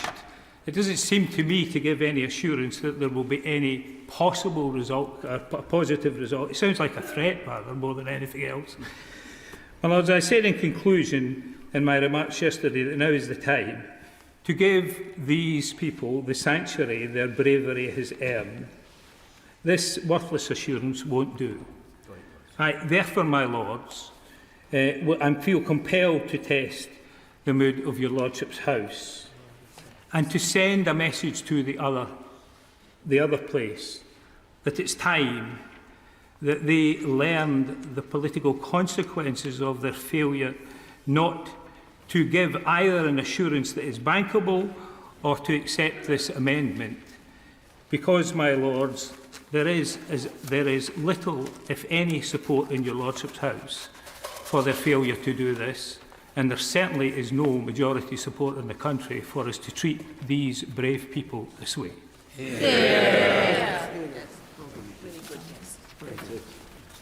My Lords, I don't intend to repeat the arguments that were made yesterday in rationale for the two amendments which I understand are going to be pushed to the vote. Just simply to say this about the noble Lord Hope and learned Lord Hope's amendment. It provides Parliament and government with protection. Parliament, that's this House, is provided with the protection that this amendment gives, that declaring Rwanda a safe country when we don't have the evidence of it being a safe country before us is the route by which this amendment gives us that security. And secondly, it provides protection for both present and future Secretaries of State, whose ability to act when the case of Rwanda is declared as not being safe in the future, perhaps, is constrained by the bill which we're being asked to pass without amendment. And therefore, it is absolutely essential for both Parliament and for the government to have that protection in before them, which this motion provides. In respect of Lord Brown's amendment, I was hoping to hear from the government a concrete guarantee for Afghan supporters and allies who provided such great service to the United Kingdom that they would be given the right to live in our country. No such guarantee has been given. Vague words do not stand the test here, and it is absolutely essential that this House stands by the resolve that it has shown in ensuring that this matter is referred back to the other House for them to really consider the obligations which they have to those who have served this country. Yeah. My Lords, it's a great privilege to follow the speeches that we've heard this evening. And can I say what a brilliant speech that was from Lord Hope, setting out in really clear and concise terms the reason that your Lordship should vote for his Amendment B1. To put it more simply, for me, the bill at the moment says 2 and 2 is 3.5, and what Lord Hope's amendment does is it makes 2 and 2 make 4. And I think that the government should listen. It doesn't delay the bill. It's not an obstacle to the bill. It doesn't delay the bill. It doesn't stop the bill. It simply makes the bill make sense. It uses the monitoring committee set up by the treaty that the government has put forward to actually say to the government in a very simple way, Rwanda is now safe because all of the mechanisms outlined in the treaty have been put in place. The government has committed itself to that, and the monitoring committee, if Lord Hope's amendment is accepted, simply allows that committee to inform the government of that fact. But more importantly, perhaps, is the second part of that, where the monitoring committee can actually rescue the government from what is laid out in the bill by being able to say, if at some point in the future Rwanda became unsafe, the monitoring committee could let the government know, or the government itself could act. What on earth would the government, or why on earth would the government oppose that particular amendment? It is one of those things that is completely unbelievable. It is unbelievable that a sensible amendment like that is not accepted. And I say to the government, and I say to the government in the front bench here and to the other place, they should really reflect properly on what Lord Hope is saying. And I hope your lordships will reflect on the words before us, and we will certainly be supporting Lord Hope in his Amendment B1. Can I also say the other brilliant speech was my noble friend Lord Brown in moving D1. It is with a lot of regret, and I say, I've said this, and I say to the Minister, I do not blame the Minister or the front bench sat in front of us, but it is inexcusable for the government to be, on the one hand, 24 hours ago, saying to His Majesty's opposition, and indeed others, that we could expect something to be done about this amendment, that we could accept almost that this amendment would be accepted and changed and put onto the face of the bill, only to find out this morning when we wake up and see what's happened, that nothing like that has happened. It is a terrible way for the government, not the front bench in front of me, but it is inexcusable for us to be told, in the way that the Minister has carried on with this bill for months now, he's included us, talked to us and treated us with respect. Somewhere along the line, the government here, the front bench here, have been told by somebody, and we would like to know who has turned around and said that my noble friend Lord Brown's amendment is unacceptable. Who in this House believes that we don't have a moral duty to ensure that those who stood by our armed forces, fought with our armed forces, in some cases died with our armed forces, did all they could to ensure that the values of this country and the coalition that operated in Afghanistan, to ensure that they were as successful as they could be? Who on earth in His Majesty's government has decided that they do not deserve the protection of the amendment put forward by my noble friend Lord Brown? It is an absolutely astonishing situation. It is wrong. It is morally bankrupt. And the government has failed in its duty to protect those it promised to protect. And that can't be right. And I say to noble lords opposite, particularly when you are asked to vote with respect to Lord Brown's amendment, this is not only to do with whether you are a Conservative, a Labour, a Liberal, a crossbencher, or of no persuasion at all. It is a matter of standing up for the moral certainty of what His Majesty's government, of whatever colour, stands for. That when His Majesty's government gives their word to other countries, to those defending the freedoms and democracy and values that we care for, that they can trust that word. The government of today is breaking their word to those veterans, and that is what Lord Brown's amendment seeks to address. Lord Hope's amendment is important from a legislative and a moral point of view. Lord Brown's amendment speaks to what sort of country we are. It speaks to what sort of country we would expect others to, or we would want others to see us as. How on earth do we stand in the corridors of power of the various international institutions and have the moral certainty and moral position that we would all want. I finish with this point. I do not believe that the front bench sat in front of me agrees with their own government on this. I don't. But what they are asking, and their government is asking them to do, and all of their backbenchers sat behind them, is to vote for something which is morally bankrupt. To vote for something which goes against what we promised those who stood with us in Afghanistan, and we promised them that we would protect them.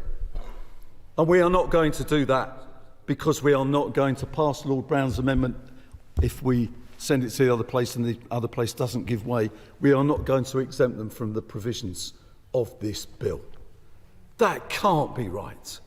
It doesn't matter what political party you stand for. That can't be right. And I would ask and urge every single member of your Lordship's House to consider, yes, Lord Hope's B1, but when it comes to my noble friend Lord Brown's D1, to consider what the consequences are for this country if we cannot ensure that our word is our bond. Yeah. My Lords, I thank all Labour Lords for their contributions to this relatively short debate. But the Commons have now considered and rejected these amendments on several occasions. I will keep my remarks brief and simply remind noble Lords of the key points. We will only ratify the treaty once we agree with Rwanda that all necessary implementation is in place for both countries to comply with the obligations under the treaty. Rwanda has a strong track record of welcoming asylum seekers and looking after refugees, and it has also been internationally recognised for its general safety and stability. The bill complies with our international obligations and allows direct access to the courts and an appropriately limited possibility of interim relief, consistent with what is required by the ECHR. And my Lords, no word is being broken. We will not turn our backs on those who have supported our armed forces and the UK government. My Lords, it's simply not right for criminal gangs to control our borders and decide who enters the UK. It's not right that they exploit vulnerable people, nor is it right that they put lives at risk, their own and others.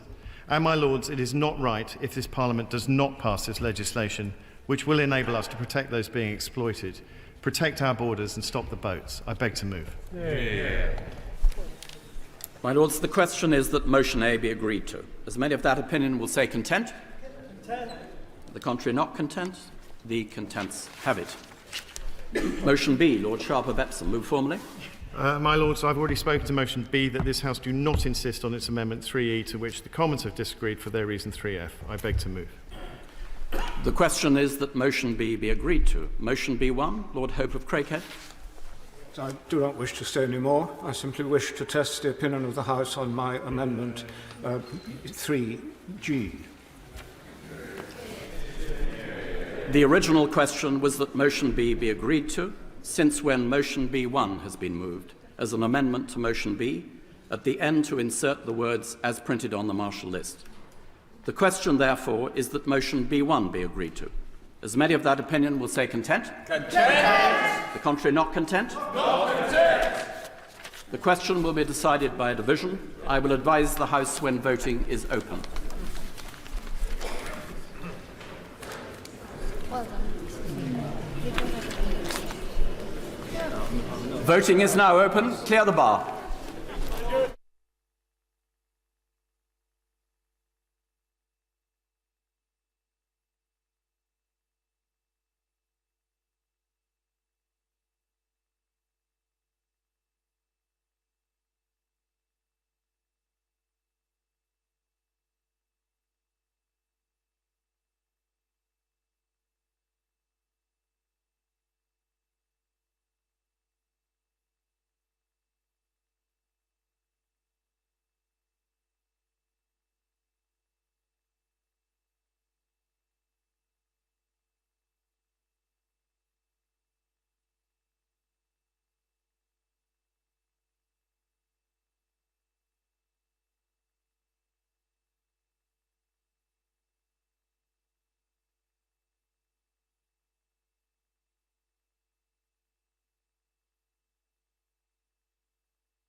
My Lords,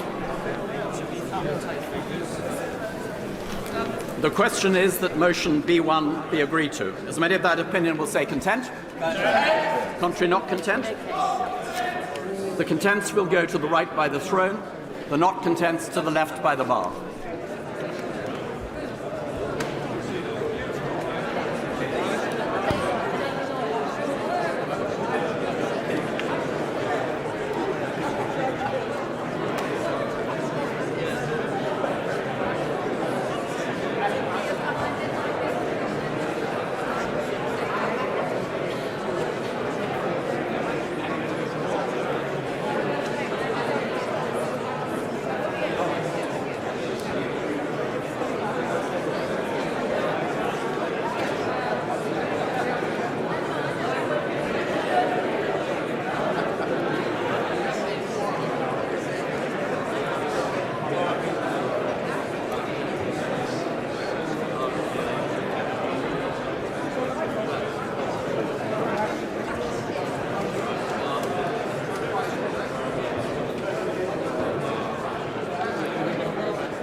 My Lords, the question is that motion B1 be agreed to.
My Lords, they have voted contents 245, not contents 208, so the contents have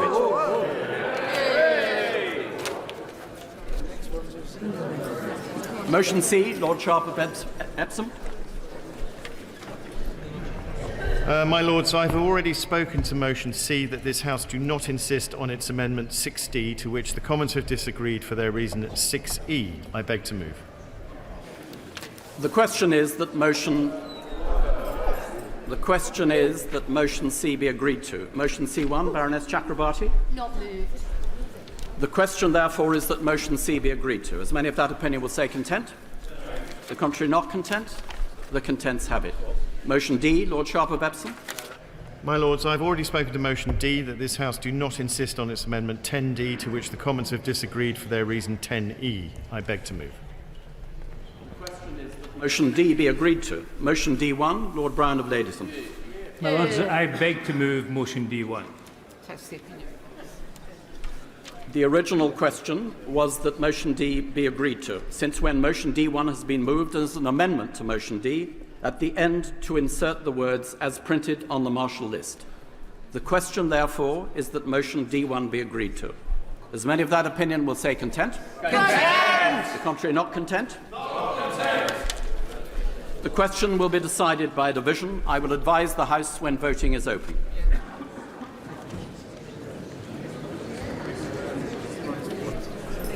Voting is now open. Clear the bar.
My Lords,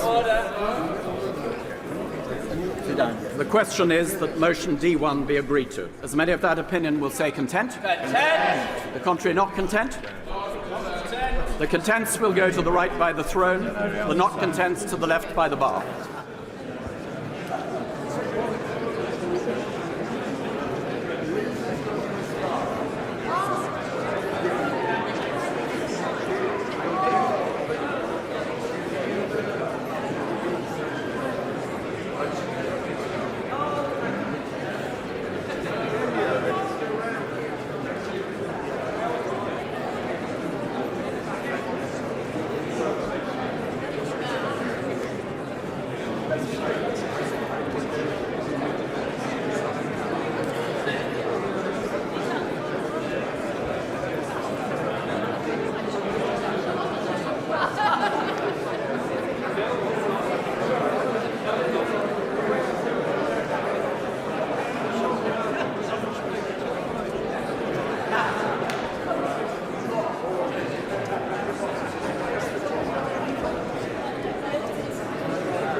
My Lords, the question is that motion D1 be agreed to.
My Lords, there have voted contents 247, not contents 195, so the contents have it.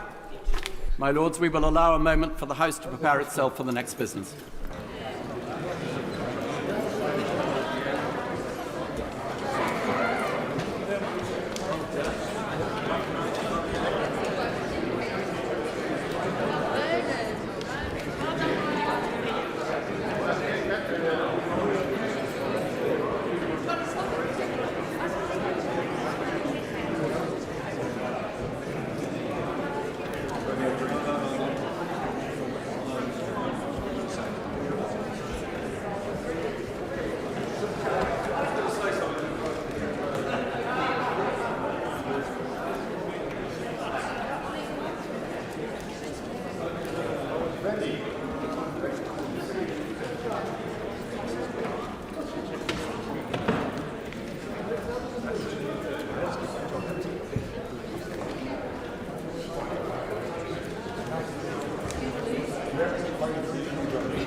My Lords, questions on a statement made in the House of Commons on Monday the 15th of April on the CAS review.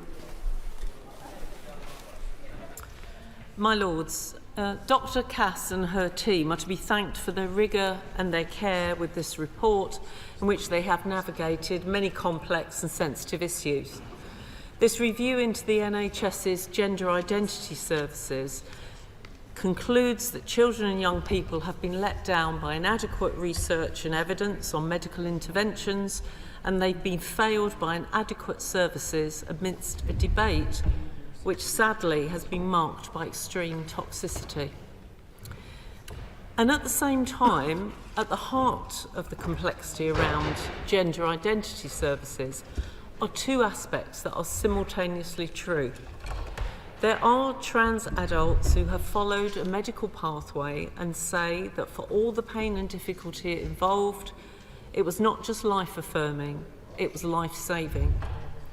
There are also people who've followed a medical pathway and say that it's ruined their lives irreversibly, and ask how anyone could let that happen.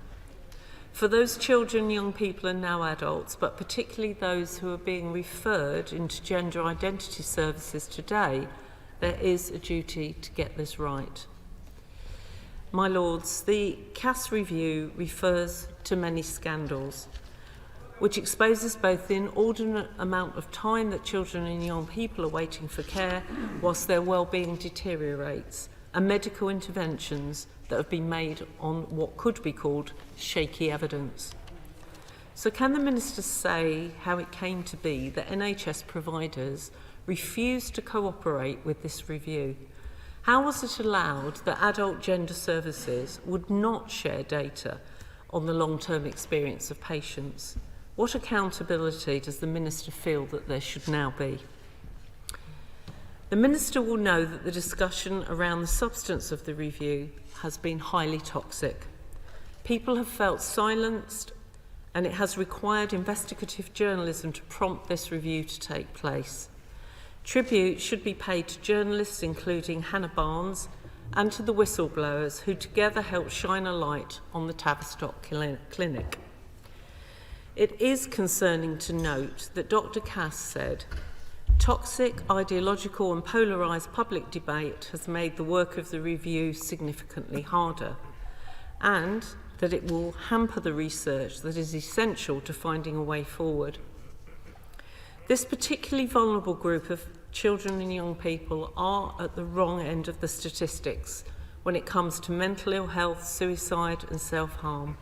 They've been badly let down, and so we owe it to them to approach this discussion with the sensitivity it demands. My Lords, parts of this report today will sound very familiar. Services unable to cope with demand, significant staff shortages, and a lack of workforce planning. Unacceptably long waits for the mental health support and the assessments that children and young people need, such that in some cases children become adults before they even get a first appointment with the gender identity services. And to this point, the Cass review recommends a follow-through of services up to the age of 25 to ensure continuity of care. Will the Minister indicate how long it will take to establish these services? And could the Minister set out what plans there are to cut waiting times for assessments for mental health and neurodevelopmental conditions?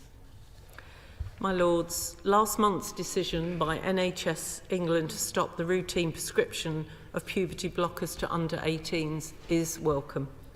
However, the loophole that exists for private providers risks illegal trading.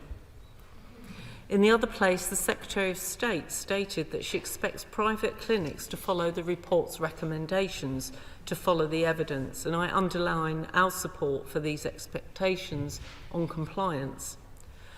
So does the Minister consider that further regulation might be needed to enforce the recommendations? And could he say something more about the timescales involved in making progress, both for the CQC to incorporate the recommendations into their safe care and treatment standards and the NHS England urgent review on clinical policy for cross-sex hormones? Children's health care should always be led by evidence and be in the best interests of their welfare. Dr. Cass's report has provided the basis on which to go forward, and this report must also provide a watershed moment for the way in which society and politics discusses this issue. There are children, young people and adults, including trans children, young people and adults, who are desperately worried and frightened by the toxicity of this debate. And there are healthcare professionals who are scared to do their job and make their views known. I hope, my lords, we can now put children's health and well-being above all else. My Lords, I believe that the Cass review is an extremely thorough summary of where we are now and the pathways available for young people that we need to explore. The most important point to make in this report is that it gives a way forward for young people and their clinicians who feel anxious and frightened because they find themselves at the centre of a political maelstrom. The most balanced response to the report I've seen, interestingly, came from Stonewall, who were consulted by Cass, and I've used some of their points here. Cass says that these youngsters have been sorely neglected by the NHS, who sidelined them away from mainstream care and services for which they have fallen short. She points a way as to how we can start the process of making it up to them by giving them the holistic care that they need and deserve. Despite the way the report was received by certain gender-critical individuals, it doesn't question trans identities or recommend rolling back to healthcare access. It doesn't say that puberty blockers are unsafe or dangerous, but it does say that there is insufficient and inconsistent evidence about some of the effects of puberty suppression.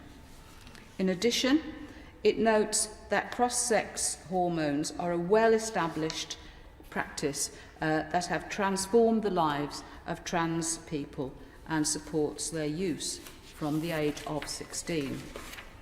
Importantly, it doesn't at any stage suggest a ban on social transition for any age of child or young person, but recommends that it be done with the support of parents and clinicians. Cass says that gender incongruence is a result of a complex play between biological, psychological and social factors, of which social sexual orientation can be one of many. There are many factors and there is no simple answer. For example, that young people are simply confused gay people, unhappy teenagers, or it's all the fault of social media. That's all too simplistic. But regrettably, this hasn't stopped the government from spinning its own version of who is to blame.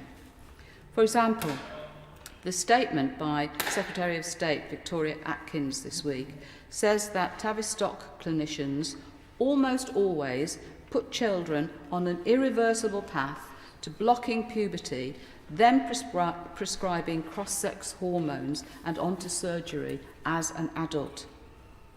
This is not my understanding of the situation. In 2019-20, only 161 under-19s were referred by Gender Identity Development Services for puberty blockers, and it was estimated that only around 1 in 6 GIDS patients ended up being prescribed with puberty blockers. My lords, isn't the picture bad enough without painting something even worse? There are currently over 5,000 children on the waiting list for treatment. The NHS has confirmed that everyone currently on puberty blockers via the NHS, which is less than 100 children, will be able to continue them. But these children and any new recommendations for puberty blockers will not be prescribed unless they agree to take part in a clinical trial to properly test the effectiveness of puberty blockers. So my first question for the Noble Lord the Minister, can I ask how long it's going to take, does he estimate, for this clinical trial to be set up? And speaking of waiting lists, I understand that it currently takes 3 years waiting for a child on the list to be even seen. So how will the trial ever be set up, except for the few on puberty blockers now, while the rest languish on waiting lists for years while their puberty seeps away? So my second question is, how long does the Minister estimate it will take? I've asked you that question. I won't ask you again. Sorry. Will the Minister not agree with me that it is time to make up this shocking treatment that has, or rather hasn't, been given to children by the NHS, and put them immediately on a par in priority with other NHS services? My Lords, these are our children. They and the clinicians who want to treat them have been intimidated by the toxic environment that we all have helped to create. I've heard the Cass report described as a rock that we can now all cling to. We will never all agree about some quite fundamental issues regarding trans and the nature of trans, but we must never make our children suffer for it. We must never make our children pawns in a zero-sum game. We must rise above it and argue well, with more light than heat, to protect our children, who, after all, must be at the centre of all we seek to do. Minister. I thank the noble lords and baronesses for the important points and sensitivity raised today. Firstly, I want to echo the Secretary of State's thanks and gratitude to Dr. Cass and her team for undertaking a considered, comprehensive and courageous review into an extremely contentious area of healthcare. I mean, so much that I've heard officials describe to me it's probably the best report that they've seen in terms of excellence and thoroughness and sensitivity, and I would like to echo that. Since the NHS England commissioned the review in 2020, they've meticulously unpicked what went wrong, what the evidence really shows, and how to design a fundamentally different service that better serves the needs of children. The noble lords and baronesses will be aware why this review was commissioned, but I think it is worth repeating here. The statistics are startling. As recently as 2009, the NHS's sole gender identification development service at the Tavistock and Portman Trust received fewer than 60 referrals for children and young people, and just 15 for adolescent girls. Since then, demand has surged. In 2022, more than 5,000 children and young people were referred to gender identity clinics, and almost 3/4 were female. And the near uniform prescription of an irreversible medical pathway on the basis of sometimes very minimal evidence was imposed on these children and young people with complex needs without full and thoughtful consideration of their wider needs, including neurodiversity, trauma, mental health conditions, or who they loved.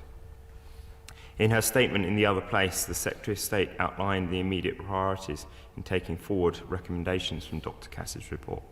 This includes looking closely at what needs to be done to curtail loopholes in prescribing practices of private providers or online providers to ensure they fall in line with Dr. Cass's recommendations. And so to answer Baroness Merrin's question, the CQC are on this and have made this clear to all providers straight away. We hope that legislation won't be required, but we are prepared to take it if necessary, because we need to send a very, very clear message out there. Private providers have been put on notice. Prescribing is a highly regulated activity, and the CQC has not licensed any gender clinic to prescribe hormone blockers or cross-sex hormones to people under the age of 16. Any clinic that does may be